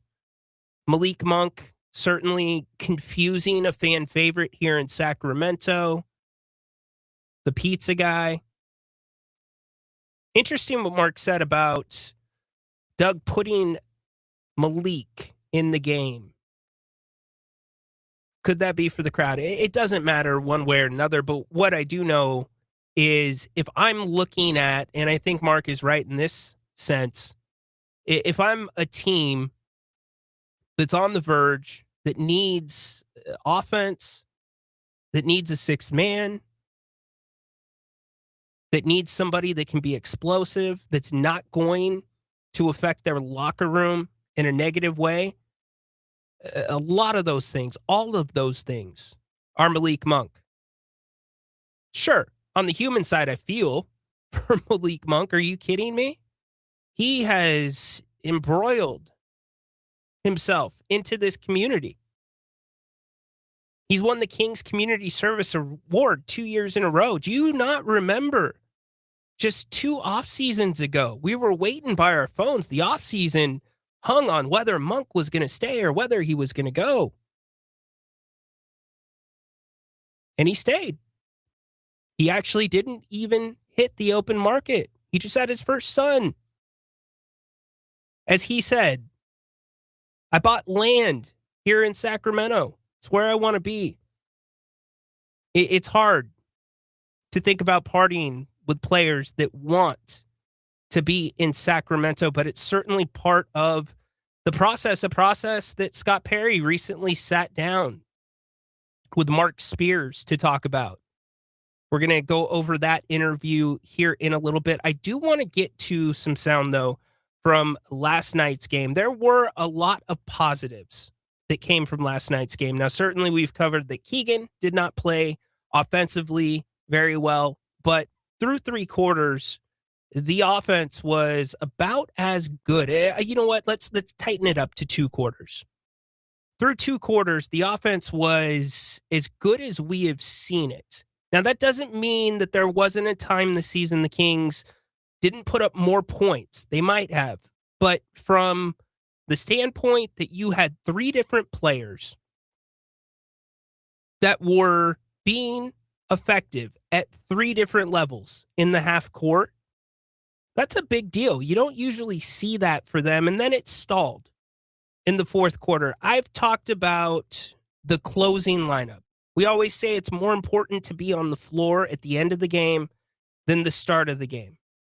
And Doug Christie has shown he relies on his veterans more times than not in those moments. And you saw that lineup of Westbrook, Schroeder, and DeRozan. And by the way, DeMar DeRozan had a great night last night. He was incredibly efficient. If I had to summarize DeMar DeRozan in one word this season, it's efficient. He's doing the most with his opportunities. He's drawing double teams. We don't talk about his passing enough. But that is just a very hard, both with the guys, their ages, and already playing heavy minutes into the 4th quarter, like Mark talked about, being tired possibly. That's a lot to ask of those 3 guys to be explosive and keep the ball moving. And last night, you didn't see it. In fact, we've said it a few times. The Kings, 0 for 10 in the 4th quarter, shooting from beyond the arc. Keegan Murray and Keon Ellis, both of them, were asked last night about whether they thought the Kings kind of lost that one in the 4th quarter or the Celtics won it. We'll get to their responses on that here in a little bit. Here's Keon, though, on the effort last night, which was much better. It's night and day for, how we played in LA and, a night like tonight. So I think we just have to whatever we did today, just to keep it going. I mean, when the game starts, we have to be ready at the tip. I don't think we can kind of roll into the game. And, we've had some comeback wins, but that's definitely not something that you want to keep a healthy dose of for sure. And the Kings got out to a good start last night. In fact, 5 of their first 8 points were off of Celtics turnovers, and that's the secret sauce for this team. It's getting out into transition. Now, the one thing that I would not recommend is the alley-oop. The Kings must be amongst the lowest in the NBA in alley-oop conversions. It has not been good. Part of it speaks to a little bit of a lack of athleticism and just bad timing at times. But when they get in transition, that is when they typically play a little bit better. You see the fast break points up. But as I go back to that word balanced, they were balanced. The 3 ball was falling because they were getting to the paint. It looked good. Keon, last night about the 4th quarter, did the Kings lose it or did Boston win it? I wouldn't say so. I mean, I think a couple shots didn't go. We fouled a little bit, turnovers. I think that is more so what kind of happened there. We didn't have the best start to the second half either to kind of give ourselves some good energy going into the rest of the game. But I wouldn't say they really turned it up a notch. I think we just kind of went flat a little bit. He was then asked what were the instructions during the timeout that Doug Christie called. I think from what I can remember, one of the main things, I just think it was one of the sets they were running. They kind of scored on it a couple of times. So I just remember us talking about that and the adjustment that we were going to make to stop that. And I mean, that's what I can remember right now. Yeah. There was Keon Peter Anderson, YouTube chat. Thought the fix was in this year. Players were going to be playing at their natural positions. However, injury curtailed that effort, and we appear to be putting the best available on the floor. It's tough to say. Zach LaVine got off to a very hot start this season. He looked really, really good. And then he slowed down, but he's had some injuries. And you could say the same about a number of different players. One thing that is for sure, as we move along here on the Grant Napear Show, Fox Sports Radio, Ryan in Sacktown in for Napes today, one thing's for sure is Doug is looking at what I think could be a little bit of a light or a pillar, as Scott Perry likes to put it, of things moving forward, and that's a double big lineup. There's a lot of intrigue at the thought of Max Reynaud and Domantas Sabonis playing together. Last night, you saw Drew Eubanks at times, and Precious, and Max. Doug was asked, and he calls it continuity, but I think it really is foreshadowing for what we may see when Domantas Sabonis returns to the court. Yeah, I mean, especially with the two bigs, the word I like to use is continuity. And, you know, the ability for one of them to be in an action. Once that action happens, the ball moves, and that's the whole point, is move the ball and move bodies. And then the other big can get into the action. So they are tandeming on the floor and reading what's going on, as opposed to, you know, sometimes, and I think it's more or less when, you know, when we get a little bit ISO heavy and we get outside of that continuity with the two bigs, where we can run into where, you know, it sticks and it looks not like we want that ball to be hopping around and trying to play and help each other. Again, some of the positives, you saw that in the first half. Kings trailed by 2 at the end of the half. And then you saw the fourth quarter, which led to a follow-up question to Doug about the fourth quarter. What happened? What went wrong? Was it the defense or the offense? I mean, it's low-hanging fruit to say the offensive side, because we were 0 for 10 from the three-point line. But you got to get stops. You know, they had a 30-point quarter. So for me, I'm going to go back and I'm going to look at that end of the floor. Play defense without fouling is one of our tenets that we want to make sure that we do. I think we fouled a jump shooter. All the and ones, you know, just wrap them up. Ball does not get above their shoulders. Send them to the free throw line. The opponent's probably not going to like it, but it doesn't matter. Let's be physical. So I would probably lean on the defensive side. No, that doesn't surprise you, but yeah. You can lean on other sides. In this case, I don't think, I disagree with Doug that the offense was low-hanging fruit, because there weren't any adjustments to the offense. It was bad decision-making by veterans. And again, as Mark pointed out, go follow him, Mark Haynes, or at Mark Haynes NBA. Those guys probably were tired. Russell Westbrook is playing heavy minutes. I thought Dennis Schroeder had a really good game last night. I liked how he played a lot. And again, DeRozan, strong as well.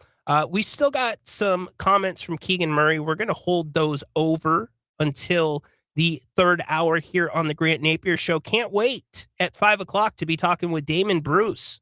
We're going to hit the NFL, 49ers, Seahawks, both teams riding 6-game winning streaks. Coming in for, on Saturday night, the NFC West. Man, that first game in Seattle came down to a possession. Sam Darnold, red zone, fumble, Seahawks lose, Niners win. This one in Santa Clara. What are your thoughts? I think it's a toss-up. I really do. It's a 1.5 spread. Seahawks are the favorite there. The wild card, though, it's the quarterbacks. It is the quarterbacks. Brock Purdy, although electric at times last game, has still thrown some interceptions. Sam Darnold has not been reliable in big games, but in his last big game, he came through huge. One thing I know about this rivalry is these games are always close. These games are tough. They're never shootouts. I joke with Napes, you're going to see a score that you've never seen before at some point. I think the key to this game, and it's two keys, really, outside of the quarterbacks. One is special teams. I truly believe, and we'll ask Damon about this game's going to come down to a special teams play. It's going to come down to a field goal. Seems like Vegas sees it that way as well. The other thing is turnovers. Believe it or not, the Niners and the Seahawks are both towards the bottom of the NFL in turnover differential. The Seahawks are -4 on the season. The Niners are -5. So who's going to make that one costly turnover? It could be that simple. And we're talking about not just the NFC West. We're talking about the overall number 1 seed in the NFC and a week off.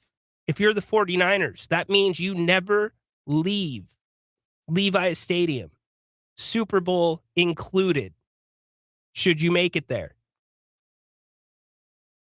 If you're Seattle, almost as exciting to think about playing the Super Bowl in the Niners Stadium, one might say. So we'll hit all that with Damon coming up at 5. Next segment, I want to talk some college football with you.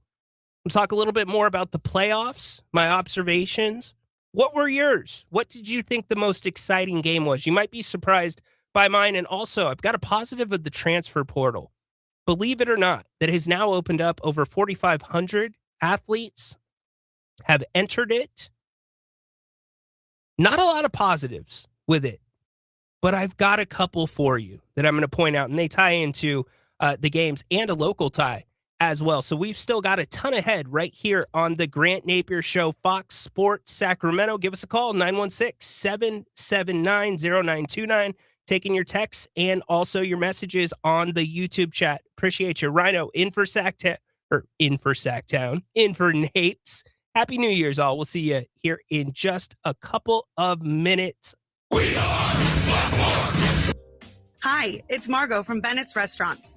Start your weekend off right with Bennett's Bubbles and Brunch. Every Saturday and Sunday from 10 to 2, enjoy 2 entrees and a bottle of Prosecco for just $49. Indulge in favorites like our Dungeness crab omelet, country fried steak, or eggs Benedict. Whether you're celebrating, catching up with friends, or just treating yourself, brunch at Bennett's is always the right occasion. Come raise a glass, your table is waiting. Reserve now at bennettsrestaurants.com. That's bennettsrestaurants.com. Hey, it's Grant Napear for my friends at DAS Mechanical. Did you know most homeowners are changing their heating and air systems from gas to all electric? It's about getting more energy efficiency and saving a lot more money every month on energy bills. If your current heating and air system is 15 years or older, it may be time to consider a change. Call DAS Mechanical first. Nearly all of DAS's work is gas to electric whole system changeouts. Nick and his team, they're experts. They also have 0% financing and 24/7 availability if you ever have a heating emergency. Award-winning, locally owned. It's DAS Mechanical, serving their Sacramento and Placer County neighbors for years. Save more on your energy bills. Call, text, or chat at 530-591-1055 to find out more, or go to dasmechanical.org. That's dasmechanical.org. Listen up, guys. Are you experiencing any of the following? Fatigue, less drive, poor performance? If so, you may be one of the nearly 30 million men in the U.S. today dealing with ED. But did you know you don't have to pay hundreds for a prescription anymore? And you don't have to deal with the hassle of seeing the doctor or the embarrassment of going to the pharmacy for a certain pill. Now, with one free call, you can find out how Herbal Virility Max can help you feel like a man again. For over a decade, Herbal Virility Max has helped guys just like you put a smile back on their face with improved performance and drive. Call today and ask about our buy one, get one free offer. 800-690-8445. 800-690-8445. 800-690-8445. That's 800-690-8445. Call the good dudes at Gabroods. G-U-B-R-U-D-S. Homeowners, if you have an electrical project you need done, then you need the good dudes at Gabroods. Family owned and operated for 30 years, Jay Gabrood and his team are the area's recognized experts for everything electrical, from the very basic like repairs, lighting upgrades, and whole house fans, to the biggies, panel replacements, EV stations, and backup generators. Gabroods does it all and does it right the first time. They're actually the guys their competition recommends. Gabroods, expert 5-star service and always transparent, honest prices and solutions. Say goodbye to your electrical issues. Visit Gabroods.com or call 24/7 and speak with a real live person. Gabroods, G-U-B-R-U-D-S. Call the good dudes at Gabroods. G-U-B-R-U-D-S. Gabroods.com. Hear that? That's the sound of your life. Perfectly imperfect. Beating in rhythm to the world you've created. But every time you drive after drinking, music gets drowned out. Your life sounds pretty great. Don't let a buzz ruin it. Buzz driving is drunk driving. Don't drive buzzed. A message from NHTSA and the Ad Council.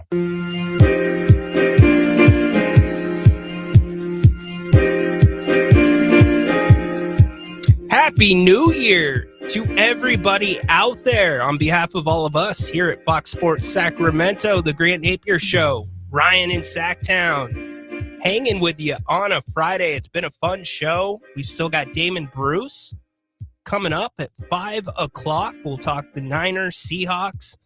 I'm sure he's going to have a few takes on Indiana and the Hoosiers. I was telling Jerry Reynolds this last night. Feels like a Disney movie playing out right in front of you. Especially if you're one of those sports people. You love the sports movies. It's like we're watching that in real time. It's incredible stuff. And really some incredible play pretty much across the board in the college football playoff over the last couple days. A lot of people will point at the Georgia Ole Miss game as the best game that we saw over the last couple of days. I get it. I watched it.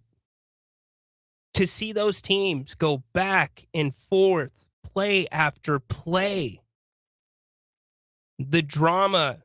You see the Georgia fan crying in the stands when she realizes the Bulldogs are not going to win. And how about Ole Miss losing your head coach? How about Trinidad Chambliss, who I said earlier in the show was splitting time at the quarterback position at one point this season? Heck of a story. Heck of a game. But there's still something to me. And this is all subjective. There's still something to me that was more special about the game that we saw in Pasadena play out, the Rose Bowl. And maybe part of that is because it's the Rose Bowl. What do they say? The granddaddy of them all. And by the way, I appreciate Kirk Herbstreit I understand his dog and dogs are family members. But does a dog need a media credential? Anybody see that? That was interesting. But back to the Rose Bowl. To see Indiana roll in and stomp Alabama, it was not, even for me, the fact that it was Alabama. Take that away from the equation. To see a football team be that dominant and that efficient, you don't see it that often at that level. And the key word that I use is team. That's a team. Old school. Throwback. Looks like a group of guys that have played together since elementary school, but they haven't. And Kirk Cignetti has turned that thing around in just a couple of years. How about his mindset as an old school football coach? Barely cracking a smile. You finally get one towards the end. When I say it was that dominant, it was dominant to the point that Indiana could have told Alabama what play they were running, and they still would have executed it successfully. And how about Francisco Mendoza? This kid's just a little different. There's something different about him, and I know most of the internet is finding the humor in it. I'm finding the refreshment. Did you hear before he walked onto campus and joined that team? He asked for printouts and pictures of every single teammate so he would have them memorized and know something about them. Did you know he did the same before the Heisman Trophy presentation, where he asked for every past winner's picture and profile?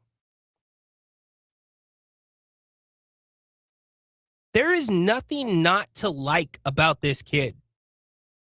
And when I watch him, his surgical efficiency, his focus, I believe the telecast yesterday said he looks like a baby giraffe running, but he's always making the right play. It's throwback. It reminds me, you could slap Manning on the back of his uniform and I would believe it. Now, not Peyton Manning, NFL Hall of Famer, but in college, I would believe that. This was him, Francisco Mendoza, after the game. Well, first of all, my team and I want to give all the glory to God. What a historic venue, the Rose Bowl, one of the best venues in all of sports. It's just a great conglomerate of individuals coming together and really forming complementary football. Coach Sig has hit on us, no complacency. And especially when you have a bye, it's tough to get in the rhythm of football. But once we got our feet on the ground, we knew that we were going to stick together and come out with this W. It's so refreshing. You can call it goofy. You can call it fake. To me, it's real. And his little brother, by the way, is the backup quarterback there. There's just something, again, that is so special about that team. That was their first time in the Rose Bowl in 57 years. They've played 138 years of football. Did you know that? At the University of Indiana. I'm telling you, Hoosiers 2 is playing out right in front of your eyes, and it's going to be a football movie. It's insane. Oregon, Texas Tech, I am not completely sold on Oregon. Huge turnover that they turn into points, which really put some distance between them and Texas Tech. Miami feels like there's some magic there. That team believes. I don't know that I would want to run into them. They knock off the U. Excuse me. Thank you. Fernando Mendoza. My bad. Appreciate the correction. You get my point. Put Manning on the back of his uniform, and I'd believe it. But thank you for the correction. Rhino, do you agree the Kings are in a great or good position to rebuild instead of retool? Too hard to say right now. You got to get through this trade deadline. My evaluation of this season, I wanted to know who are the parts that could fit around anybody. And what I mean by that is universal pieces that you can bring somebody else in and they will complement that player. Because right now, you don't have that player. You don't have that star. In fact, the Kings have never, in their franchise history in Sacramento, had that star. Likely the only way the Kings get that star is through the draft. And Mark Haynes talked about not giving up draft picks. He's right. The Kings hold all of theirs through 2031. That's important for what they're trying to do. So I wanted to know out of this group who I feel could be part of the future. Well, I can't say that I know about Devin Carter. We've barely seen him. Keon Ellis? Yes, but is he going to want to stay in Sacramento? I thought Malik could be one of those pieces. Seems like he is out of the Kings' plans. Keegan Murray? Certainly. Max Reynaud, that is the intriguing one. You know, a big difference between Max Reynaud and Nick Clifford is Nick has a backlog at his position. Max has had a ton of runway because of injuries. Now, I'm not saying that Nick Clifford would be doing what Max is doing had he had the same runway. But we have to acknowledge that. He's getting shorter stints of minutes. It's harder to make those contributions and truly grow. There's a growing process that can only happen on the floor. But as Jerry Reynolds said last night, and I'm not going to mince words here, I want to be very clear. Jerry Reynolds is not saying Max Reynaud is going to be Nikola Jokic, but Jerry Reynolds is saying, as rookies, Max Reynaud is more talented than Nikola Jokic was. As rookies at the same point in time, Max has more talent. Max's ability to see the floor is special.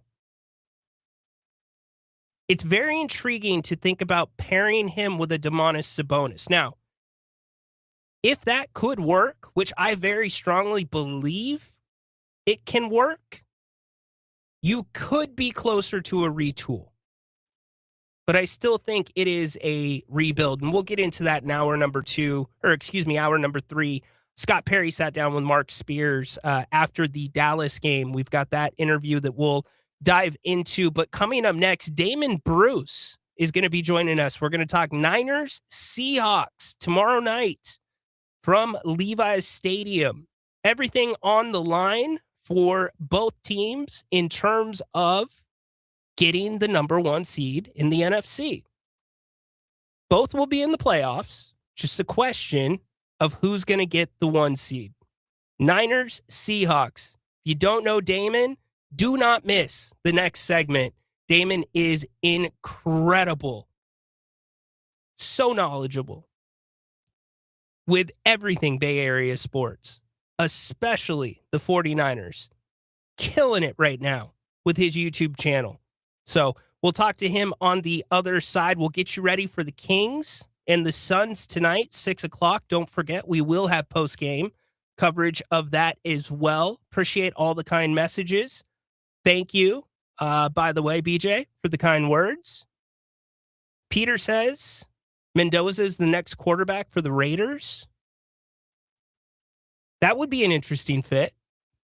I don't know. The kid's special. There's just something about him that I really, really like. And you can have fun on TikTok. You can have fun on Twitter with his interviews. The guy just beats to a different drum. It's refreshing.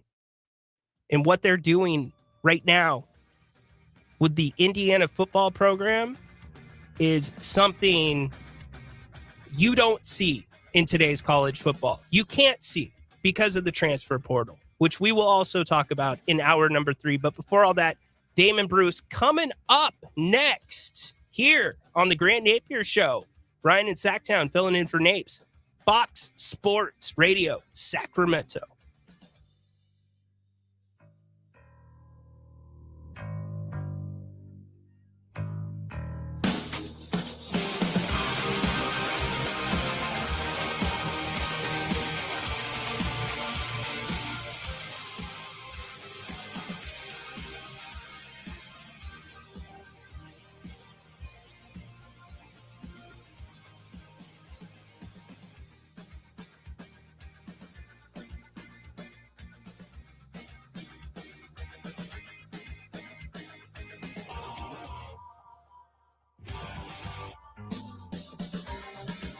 The new year is here, a fresh opportunity to tell people about your products and services so they know who to spend their money with.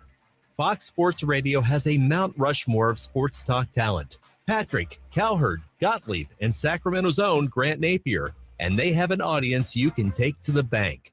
This is Fox Sports General Manager Kurt Bagelman. Sports Talk listeners are a unique, target-rich group of consumers. They're employed, they earn six-figure incomes, 2/3 own their own homes, and they listen to the radio longer. Let me repeat that. They listen longer, so your commercial message has more opportunity to be heard. It costs nothing to learn how a good strategy and a great schedule could help your business. So call me, 916-779-0914. 916-779-0914. Radio gets results, and we are here to help. Call 916-779-0914. Are you SAC Alert? Have you signed up to receive emergency alerts via phone, text, email, or app? Well, what are you waiting for? Winter is coming, and that means there is potential for storms and flooding in our county. Don't get caught off guard or left in the cold. Get urgent storm evacuation and shelter information immediately sent directly to your device. Sign up today at sacramento-alert.org. Again, that's sacramento-alert.org. It's free, quick, and easy to do, and can literally be a lifesaver. Hi, I'm Ryan Blaney, a third-generation race car driver, and I dedicate a lot of my time going fast. But when my grandpa was diagnosed with Alzheimer's, it was a very unexpected bump in the road for us. It's important to notice if older family members are acting differently or having trouble with routine tasks. Early detection of Alzheimer's can give your family time to explore support services and access available treatments. If you or your family are noticing changes, it could be Alzheimer's. Talk about seeing a doctor together. Visit alz.org/time to talk. A message from the Alzheimer's Association and the Ad Council. I'm Dan Patrick, and this is Above the Noise. North Carolina football has lived under a microscope all season long. Expectations were immediate. Headlines were loud. The results, a 4-8 record. Plenty of critics sharpened their knives. Fair or not, the Tar Heels became a referendum on whether a legendary NFL coach could still build at the college level. But rebuilds rarely happen, especially ones this ambitious. What matters now is trajectory, not the final score from last fall.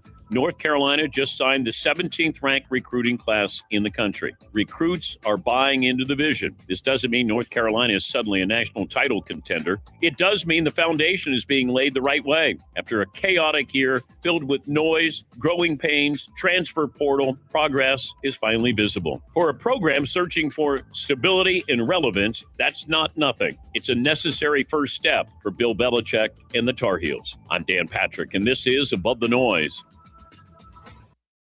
This holiday season, skip the same old gifts and send something that's truly unforgettable. From Heartland Steak Company, we're talking premium, hand-cut Midwestern meats such as USDA Prime and Choice Beef, all-natural pork, and tender chicken, all delivered straight to their door with care and convenience. Whether you're shopping for family, friends, clients, or anyone who appreciates bold flavor and quality meats, Heartland Steak Co. has something for everyone. Choose from Grill Master packages, holiday gift boxes, or freezer fillers, each one hand-picked, flash frozen, and packed to preserve unbeatable freshness and taste. It's the perfect way to share the true Midwest flavor this season. Ordering is quick and easy at heartlandsteakco.com. And when you order right now and spend $199.99 or more, you'll receive free shipping plus $25 off your order with promo code GIFT. Give the gift of flavor this holiday season with Heartland Steak Co. That's heartlandsteakco.com. And don't forget to use promo code GIFT. Taste the Heartland. Grant Napear is back every weekday afternoon, 3 to 6. This is Fox Sports, KSAC 890 AM Olivehurst, K284CM 104.7 FM Sacramento.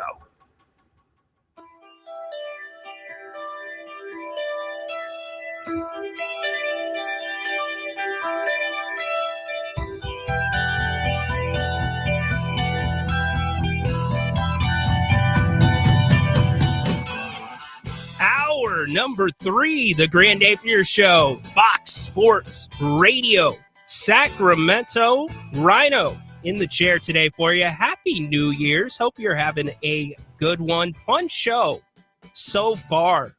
Talk some Kings, talk some football, some college football. The game, though, that everybody's talking about around here right now is the Seahawks and the 49ers. I am very, very lucky and happy to say that joining us right now, Damon Bruce Plus. Go check him out. The Damon Bruce Show YouTube knows everything San Francisco 49ers, Bay Area sports. Absolutely killing it. And he's an Indiana alum who is over the moon right now. Damon, Happy New Year, and thanks for joining us on Fox Sports Radio. Always good to be with you, Rhino. Look, man, here's how much my wife loves me. By the time I got home from going to my buddy's house to watch the Rose Bowl, couldn't make it down to Pasadena because my mom's in town. I wasn't about to abandon my mother for several days traveling to the Rose Bowl, but she flies back to Florida in a couple days. My wife has already looked at flights, booked the flight. I'm going to the Peach Bowl, baby. It's the Final Four. Indiana's not going to be in a Final Four in college basketball for God only knows how long. The football team beat them back to the Final Four. Who would have ever thought? And I'm over the moon. It's great to be with you. Happy New Year. I know Grant's got the day off. Happy New Year to Grant, his entire audience. Always great to join you, brother. Damon, that is incredible. I have to ask this honestly. Are we watching Hoosiers 2 play out right now? This is, I mean, well, because there's always been a grain of basketball in the state of Indiana. Like, that was supposed to happen. It was a great story that was supposed to happen. This was not supposed to happen. This is the equivalent of, you or me winning the Indianapolis 500 driving a Nissan Maxima. This is not supposed to happen. So it's the dawn of a new world of college basketball where tradition almost means nothing anymore. We are looking at a whole new world. You can say you can spend a lot of money, and Indiana certainly has, on improving its program, but the coaching job that we're watching is one of the single most amazing culture changes I've ever seen. I know I speak to a lot of Kings fans who are waiting for that moment of culture change where you see the fork in the road and you finally start taking it towards credibility. Well, Indiana didn't just find the fork in the road. They saw the super highway to credibility thanks to what Curt Cignetti has done.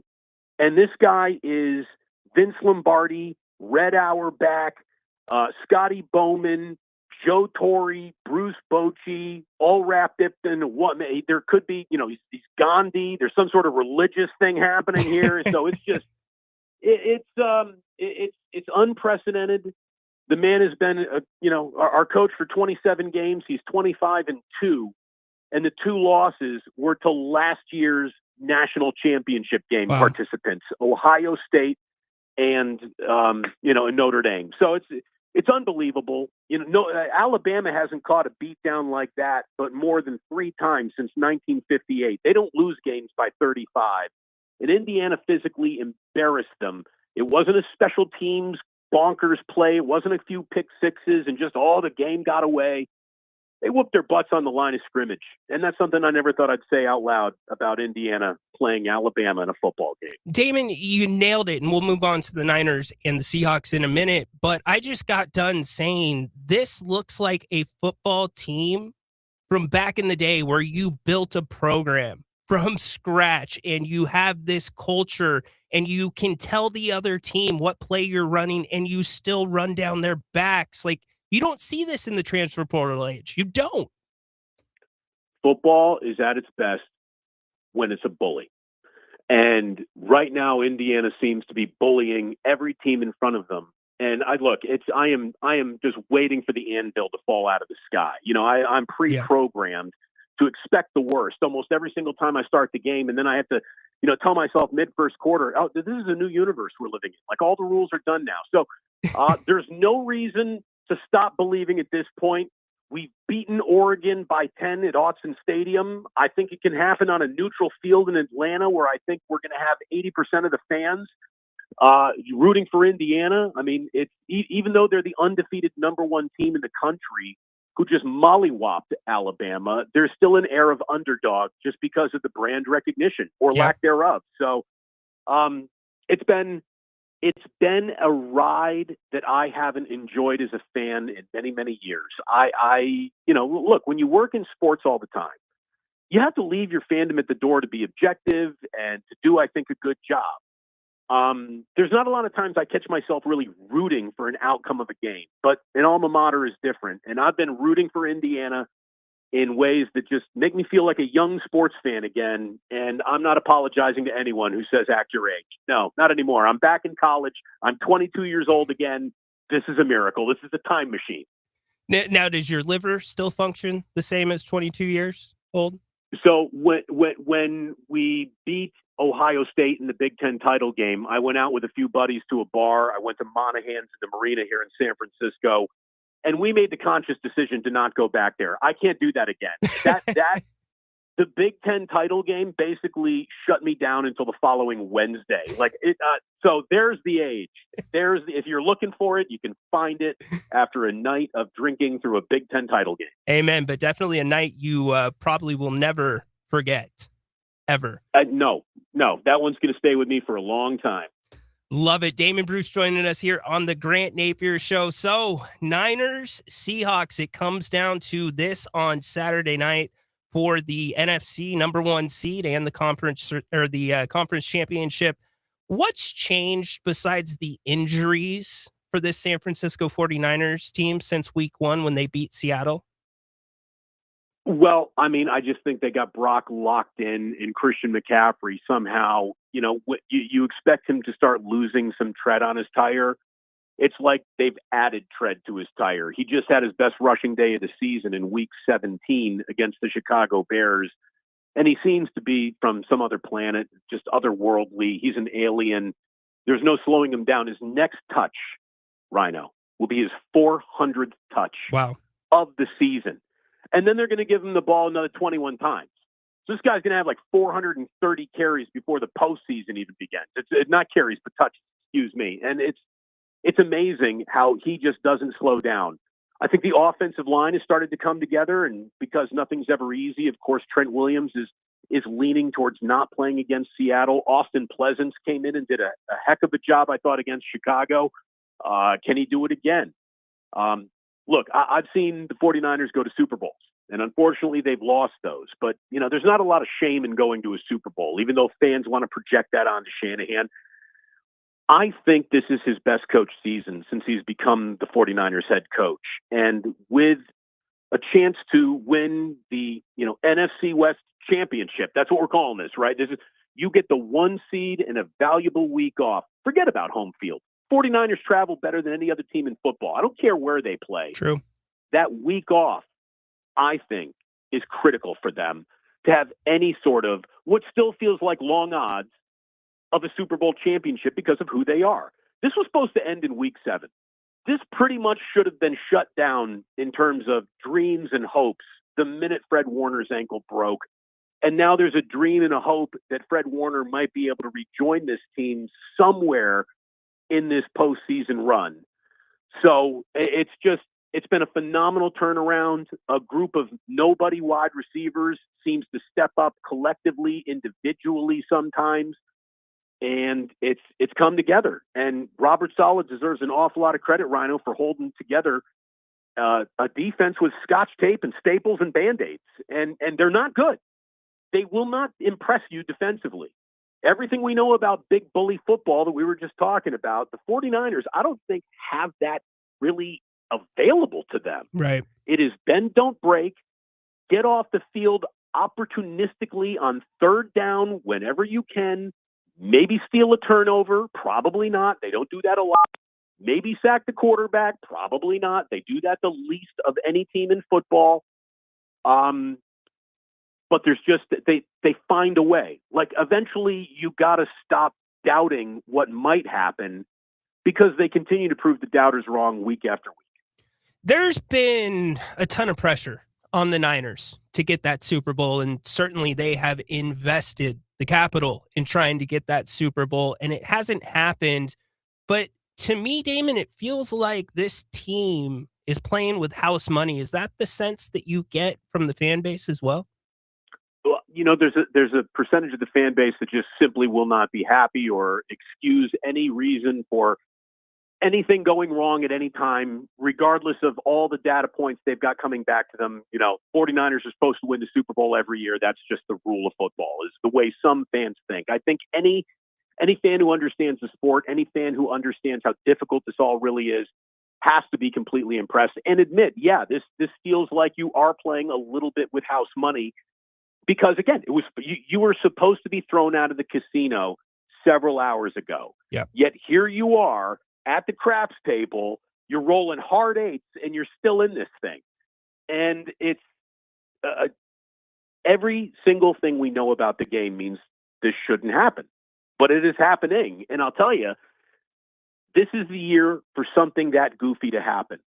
Because I look across this entire league, and you know how many great teams I see? Zero. There are zero historically significant great football teams in the NFL this year. The Super Bowl champion, when we wake up that Monday after the big game at Levi's Stadium, no matter who is in it, no matter who wins it, will just have been a pretty good team that got hot at the right time. Greatness is unavailable. And so I think the 49ers check the box of, yeah, just as good as anybody out there, all things considered. There's no one that scares them. I don't think they necessarily scare that many teams either. But when Brock Purdy gets rolling, and all of a sudden you look up and you're like, hey, what is that, his fourth or fifth touchdown of this game? He scored 10 touchdowns in back-to-back weeks now. So, enjoy the ride. It will be bumpy, but it could actually end at the finish line.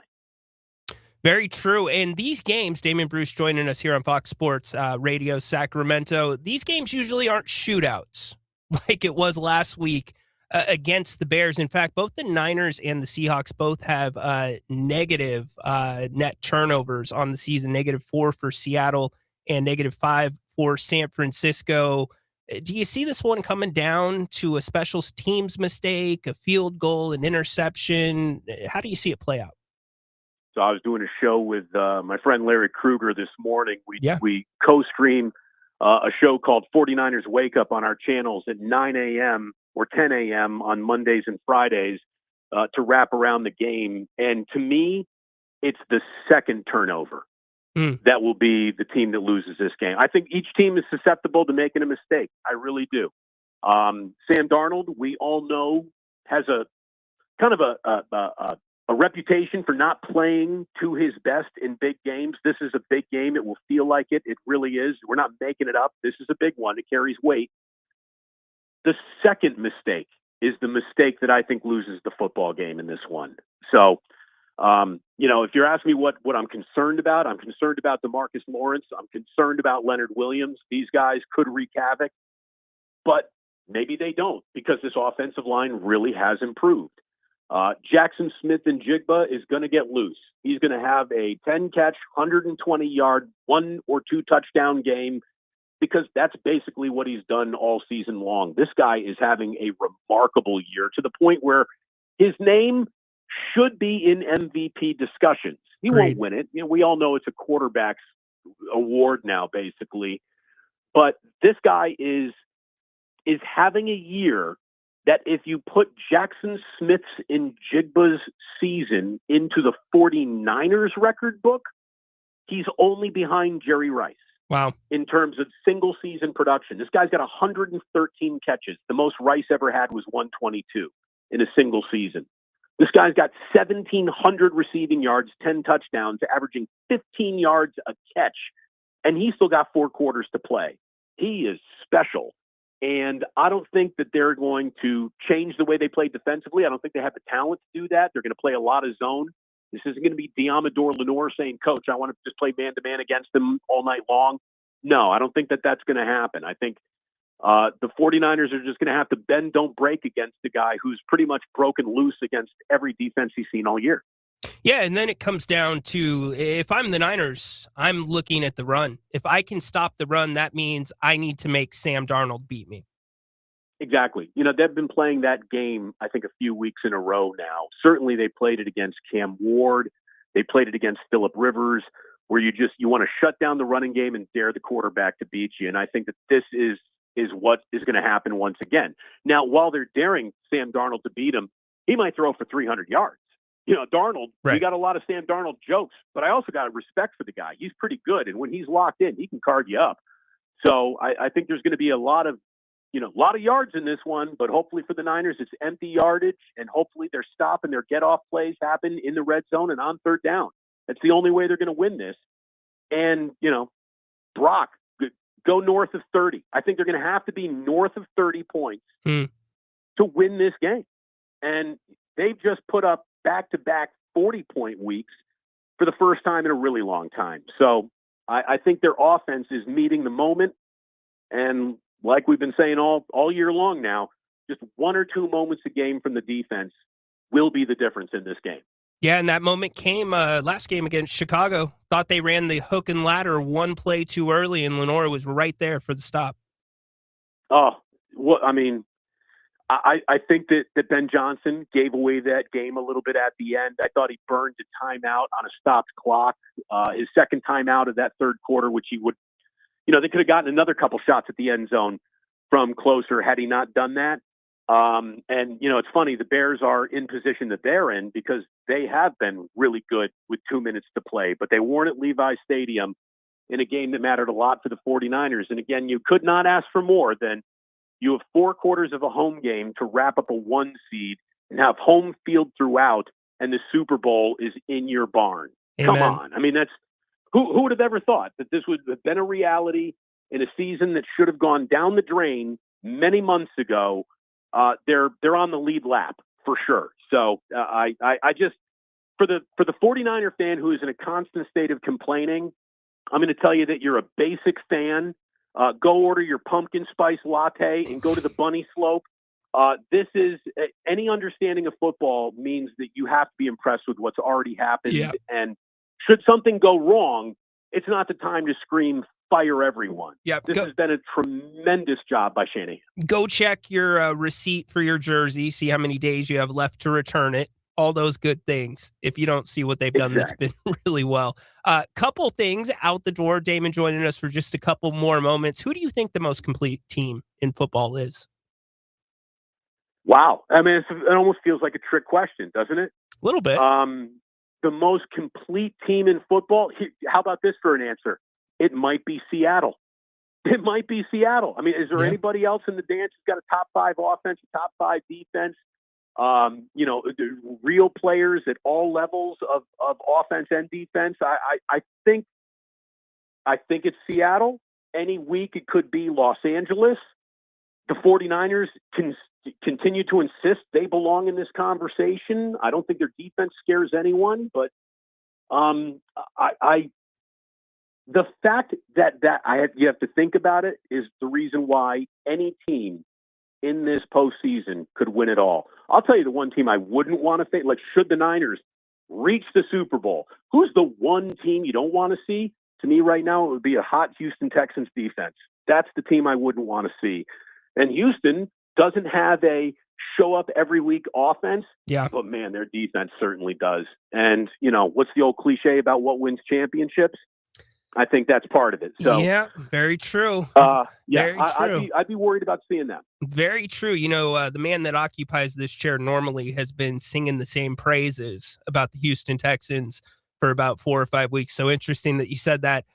Okay, since you're sports no BS, bigger groupie, Jerry Rice or Michael Irvin? Well, look, Jerry understands what keeps the money rolling in, and he's allowed to be a huge 49er fan. Here's the thing, though. Michael Irvin is allowed to be the loudest Miami Hurricane he wants to be because that's his alma mater. If I'm allowed to root for Indiana this hard, he certainly is allowed to root for them. So I got no hatred towards enthusiasm and love of a team. It doesn't bother me at all. Fair enough. Go check Damon out on YouTube. You are killing the game on YouTube, and your live shows during games, your watch parties, awesome. Tell them how they can become a part of the initiated. Oh, thank you, Rhino. All you got to do, everyone knows YouTube. Type it in, type Damon. I think I pop up pretty early. Damon Bruce, if you have to go another word to get me out there.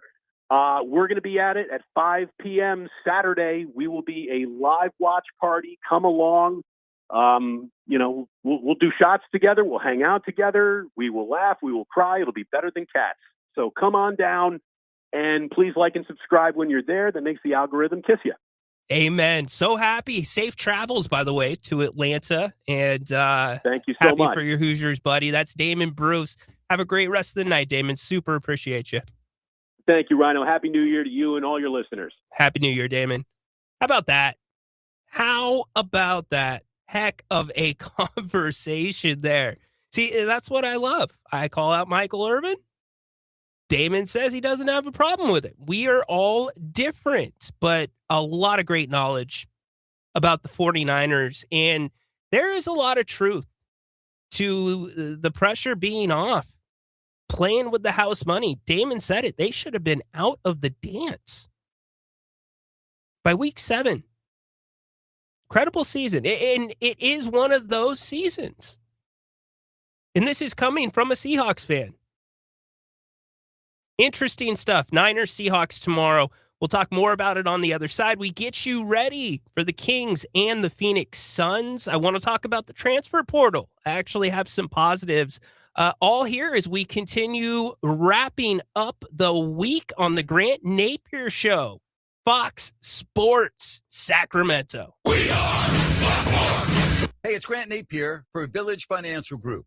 I have known broker owner Spencer Grimmenstein for 25 years, ever since he began his family-owned business. Whether it's a home equity line of credit or buying or selling a home, Spencer is a very creative financing specialist with access to private money. Check out Village Financial Group at vfgloans.com or call Spencer at 916-805-4868. Be sure and call for the investor special. And if you go to their website, vfgloans.com, you can find over 9,000 properties available for purchase. Folks, Spencer is awesome. Trust me. Again, I've known the guy since 2000. It makes sense to call Spence at 916-805-4868. Village Financial Group, looking out for your best interest. Call 916-805-4868. Tired of the same old routine? Need a place where the beer flows and the good times roll? Then head to Fieldhouse American Sports Pub, 1833 Fulton Avenue. Family owned and operated, so you know you'll feel right at home.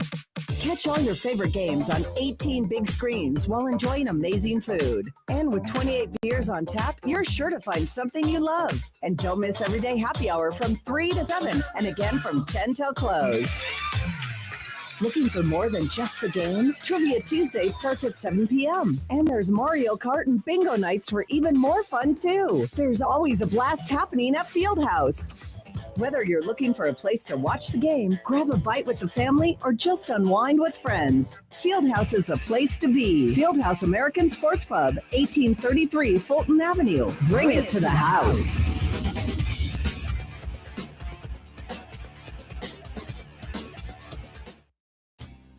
You've been saying you're going to pay better attention to your home's honeydews. Check one off your list right now by calling Gabrud Services to schedule a 12-point inspection of your home's electrical system. The safe rule of thumb is every 5 years for an inspection. If it's been 5 years or more, call Gabrud's now. A qualified technician will provide a thorough inspection of the electrical system to ensure it's safe or alert you to potential problems. At Gabrud's, electrical work is all we do. We are the area's recognized experts for anything electrical, and our number one priority is ensuring your home and family are safe. You've been saying you'll pay better attention to your home. Stop saying it. Make the call to Gabrud's. Talk with a real person and schedule your 12-point inspection today. Gabrud's, locally owned for more than 30 years. Gubrud's. Call the good dudes at Gabrud's. Gubrud's. Gabrud's.com.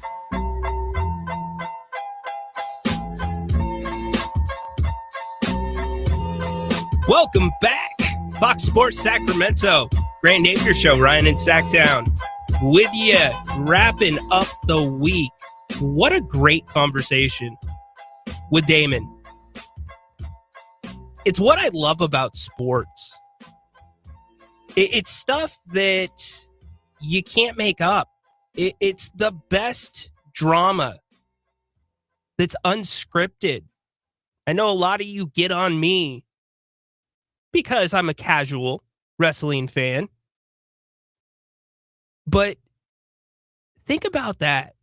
I mean, Damon said after Indiana won the Big Ten, never in his life. And now it rolls along to the Rose Bowl. And now to the Peach Bowl. It's like us and the Kings. We always, what do we say? Will we see a championship in our lifetimes? That's playing out in front of Damon right now. That's so cool. And you never know when it's going to pop up. It can pop up that quick. 2 years. Did you hear the names that he mentioned when describing Coach Cignetti? Credible. So I said earlier, and thanks for being here, by the way, Derek in the YouTube chat, Rhino needs to do the Dougie if San Francisco wins on Saturday. You don't want to see Rhino dance. That ain't happening. I don't like going third person. But yeah, that is not going to happen. I'm so out of touch with some of that stuff. If I'm in the car, I'm usually listening to interviews, post-game stuff, not just from the Kings, but from the other team. I don't consume that much music. The most music that I consume is during this show on our bumpers on a daily basis. So if we're talking sports, I'm dialed in. We can go back and forth all day. But music and stuff like that, not so much. Funny story. Christmas, right? My brother and his beautiful wife, Sierra, are in town. And we're hanging out. They came to a Kings game. They wanted to come check out a game. They live in Boise. And then we got to spend some time in the press area before the game. And they're talking about this thing, 6'7". I'm like, 6'7"? What are you talking about? They're like, you don't know 6'7"? I'm like, well, I know 6, I know 7, but no, I don't know what 6'7" is. And they're like, we bet you Liam knows what 6'7" is. And for those that don't know, Liam is my 11-year-old son who was on the show earlier this week. He picked the Seahawks, by the way. Let's make sure everybody knows that. He's got the Seahawks. Chase Napier, who also made Grant's picks this week, which, by the way, we will post our picks for the week.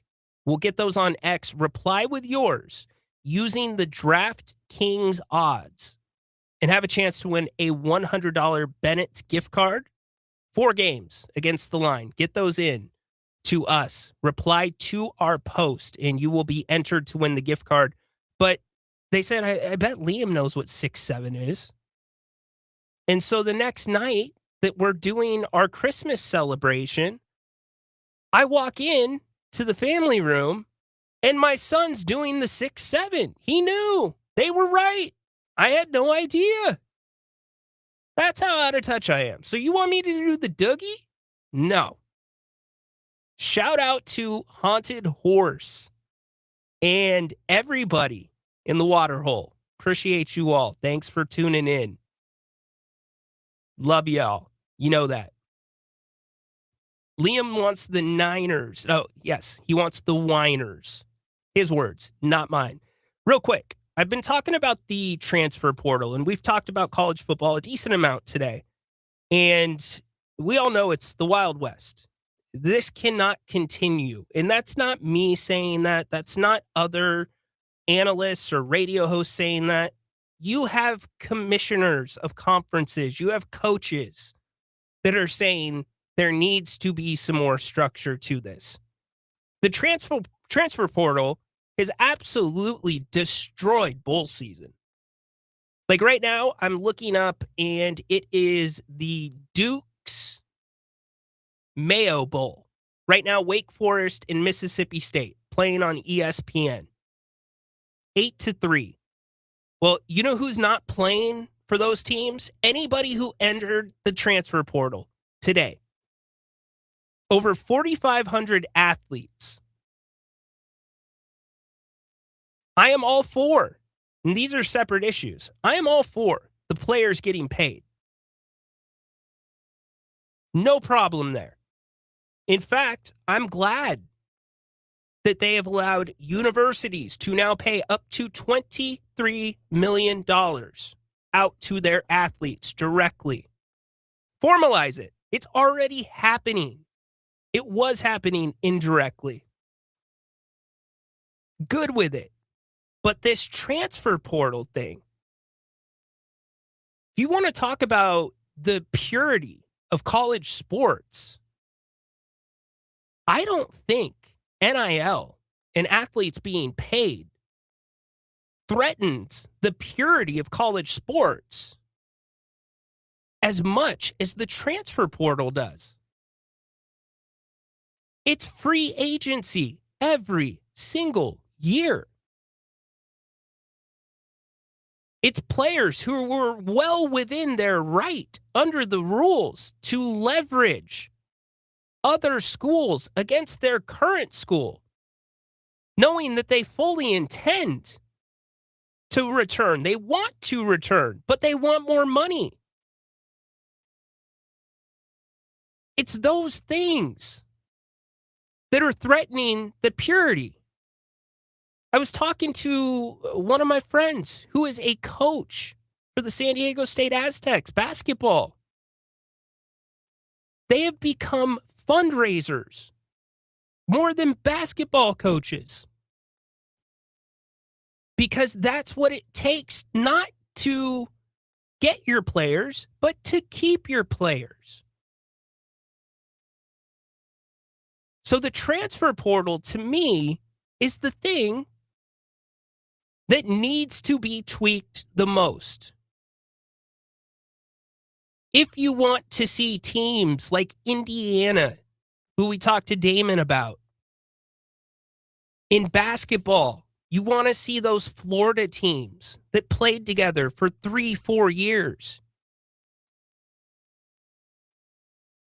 If that's what you want in college sports, you've got to relook at this. Now, for as much damage as I think the transfer portal is doing to college sports, there are also some positives. Yes, I just said positives. Can you believe it? Even Keon cannot believe that I said positives. Keon's like, which by the way, Keon has the best I've ever heard. And I mean that respectfully. Here's the positives of the transfer portal. Trinidad Chambliss last night, who set a Sugar Bowl record in the second half, 13 straight completions. You want to know where he came from?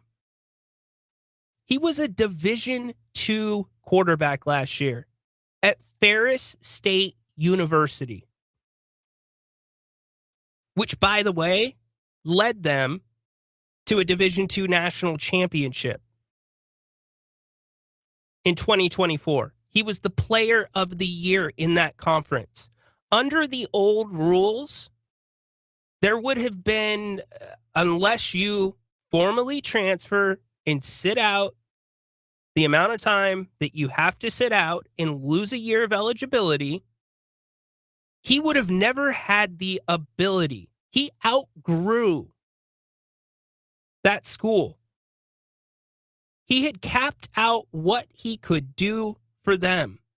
Do you think if Trinidad Chambliss was still at Ferris State, he would have ever been on the stage that he was on last night for Ole Miss? It gives athletes who don't get recruited,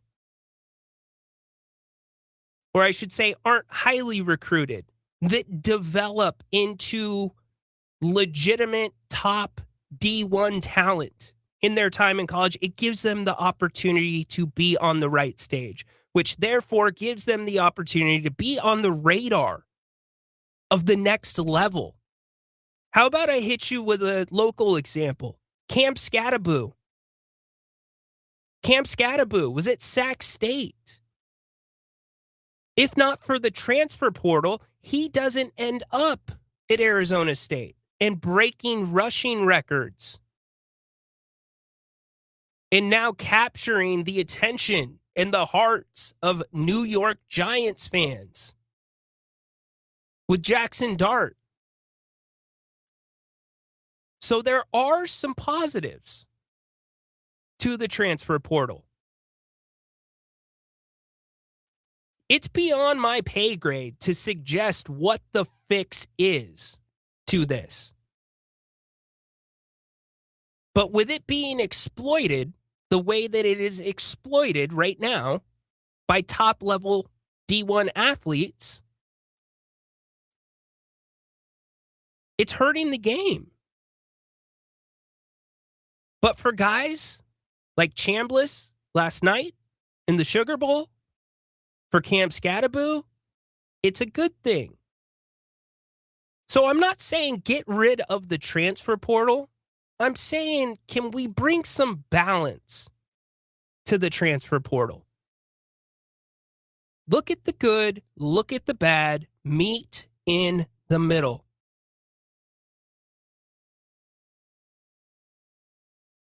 Is that too much to ask? I don't think so.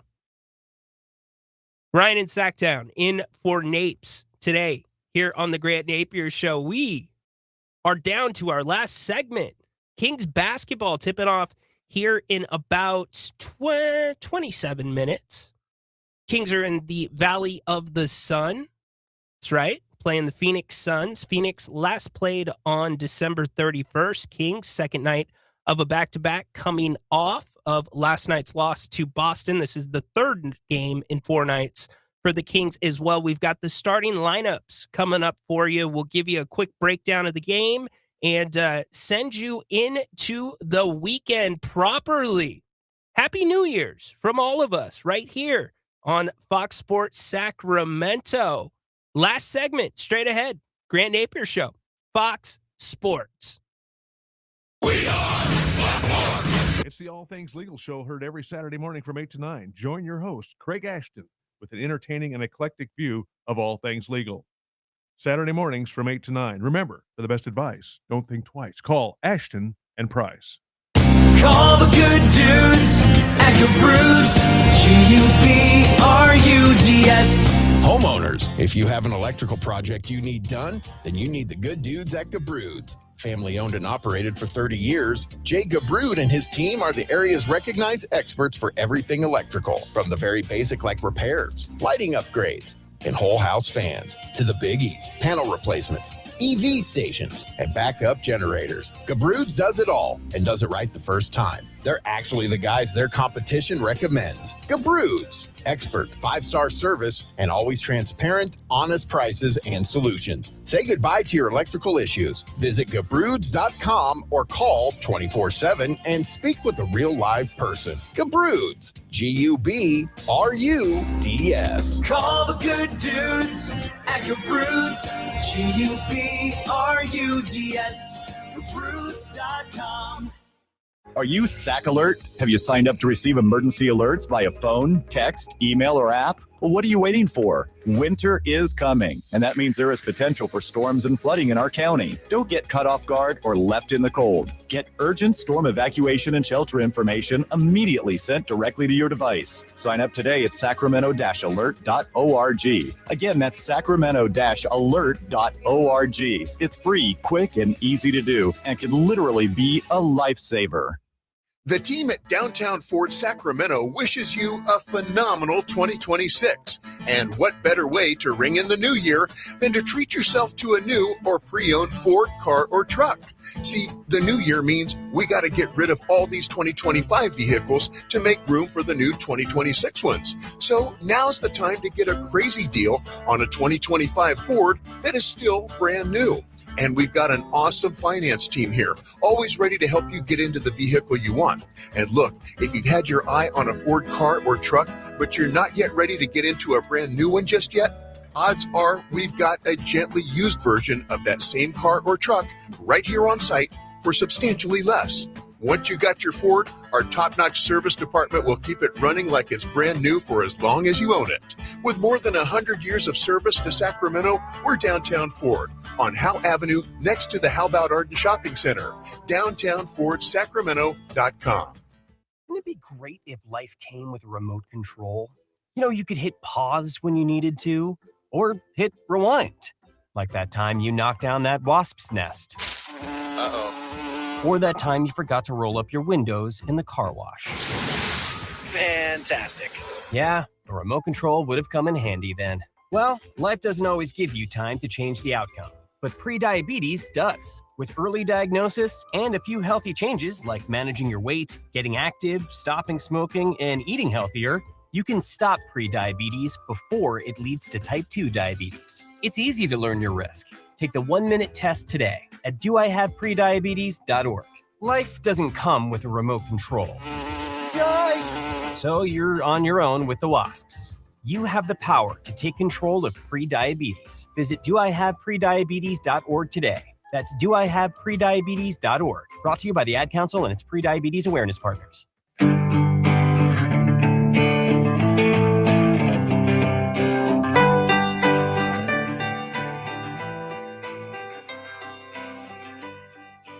Last segment, Grant Napear Show, Fox Sports, Sacramento. Ryan in Sacktown, keeping the chair warm for Napes. He will be back on Monday. Happy New Year's, everybody. Appreciate all the reaction, the calls, the texts. Damon getting a lot of run right now. Damon has some analogies. Patrick says, yes, he does. 530. Ryan, great job coming off the bench today for Grant. Happy New Year. Appreciate that. Ryan, how many Indy 500 references did Damon use? More than a few. He's the man. Love Damon. Go check him out again. Damon Bruce on YouTube. He is killing the digital game. Somebody who has crossed over from radio to the digital and just absolutely doing it and doing it well. He'll be doing a live watch party for the Seahawks and the 49ers on Saturday, coming up tomorrow. And make sure you check out Mark Haynes as well, on with us earlier today, 4 p.m. hour, to talk about the Kings at Mark Haynes NBA. Speaking of the Kings are getting ready to tip off here in about 25 minutes against the Phoenix Suns. We have the starting lineups in. No surprises for the Kings. Grayson Allen was upgraded to questionable.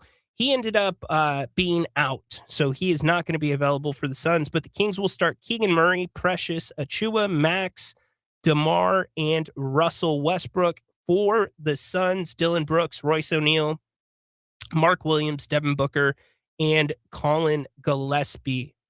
Colin Gillespie, a name that I have been talking about for a while.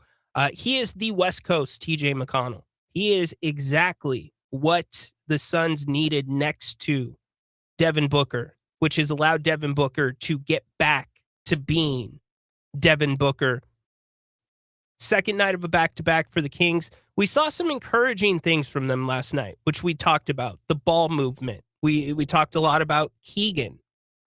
He's talked about the ball movement. In fact, he did last night after the game. Here's what Keegan said. Yeah, I mean, I think when we're in LA, it kind of stuck a little bit. There's a lot of, I think, one pass or no pass possessions. And especially in this league, you got to move the ball, move the defense, generate good shots. Boston's a team that does that really well. One dribble kicks, things like that. And that's something that we got to get better at. I think we did a good job of that today, just didn't knock down shots to finish. And it would be nice to see those first 3 quarters last night offensively replicated by the Kings. The Kings have met the Suns twice so far this year, losing both games. You remember the home opener on 10-22, or I should say the season opener on 10-22, where the Kings jumped out to a large lead. They ended up losing it 120-116. Last meeting between these two teams was on the day after Thanksgiving.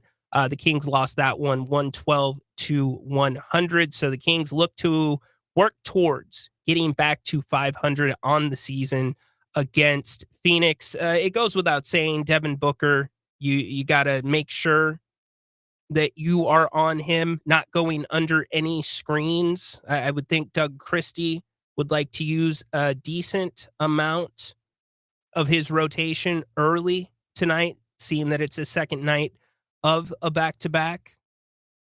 Third game in 4 nights for the Kings. After this one, the Kings return home for Milwaukee and Dallas on Sunday and then next Tuesday. So this is, and Phoenix is a better team. We've talked about that. They have struck a little bit more of a balance, but this is a winnable game. It is. It's not a schedule loss. I'm not going to put it there. The Kings can beat the Suns. Now, Dylan Brooks is Dylan Brooks. He's an irritant. Him and DeMar DeRozan have gotten into it a few times already this season. So keep an eye on that. Really what it comes down to for me in this one is make Devin Booker beat you. If Devin Booker scores 50 points, great. Don't let the other guys score 15, 17, 19. If I'm Doug Christie, I'm probably running some zone defense tonight, a decent amount of it. And to me, I would think Malik Monk would be a good fit tonight for the Kings. He only played 6 minutes and 22 seconds last night.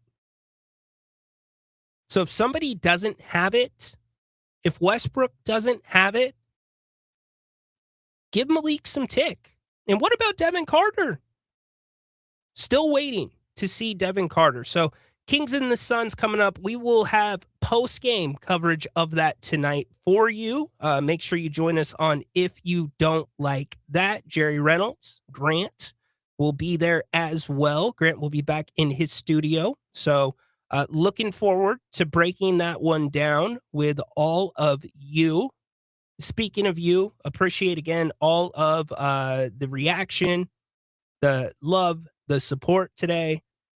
Appreciate Damon Bruce, Mark Haynes as well. It's always a pleasure having the opportunity to sit in this seat. So thank you all for the support, and a big thanks to Napes for trusting me in this seat. Look, I think tomorrow is going to be just a banger of a game between the Seahawks and the Niners, as we talked about with Damon. I think it's going to be a lot of fun. Although Niner fans and Damon believes it's going to be a shootout, I don't. I think it's going to be closer. Could be wrong. I'm usually wrong, so fade me when it comes to NFL predictions. That is why my son makes my predictions for me, which is kind of fun this week. Because Chase, Grant's son, made his picks. And make sure that you respond to our picks that we will put up on X tonight. If you want to be entered to win a $100 Bennett's gift card, give us your 4 picks. Important part, use the DraftKings spreads. Got to use the DraftKings spreads.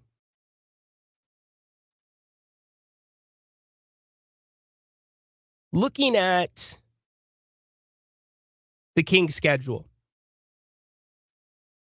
looking at the game against Dallas on Tuesday, if you're going to have some wins, that's got to be another win. And I'm sure that game is going to get flexed. It was supposed to be an NBC game. I would not be surprised if that gets flexed. But we will see. First tonight, Phoenix. And we will go from there. Again, ball movement, that is the key. That's the absolute key. Many of you are looking for growth, but not wins. I understand that as well.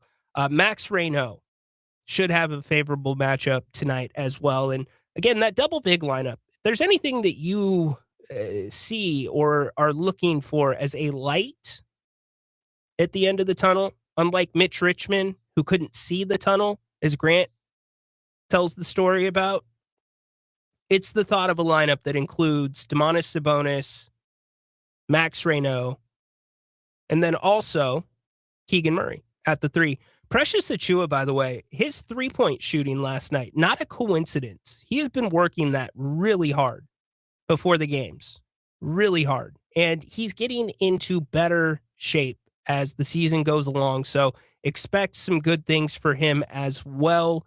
We will have a full week for you next week. Grant will be welcoming you into the new year on Monday.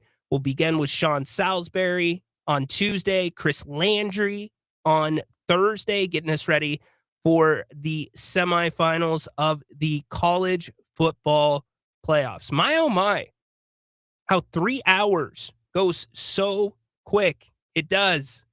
But I hope everybody, again, has a great weekend. I hope 2026 is already off to a great start for you. And hopefully we see a decent basketball game tonight between the Kings and the Phoenix Suns. The spread, 12.5 points in favor of Phoenix. We'll see. We'll see. I think the Kings will get off to a quick start. I do. For Grant, for Damon Bruce, Mark Haynes, for all of you in the YouTube chat, phone calls, text messages, thank you very much. This has been the Grant Napear Show. Fox Sports, Sacramento, Ryan in Sacktown. So long.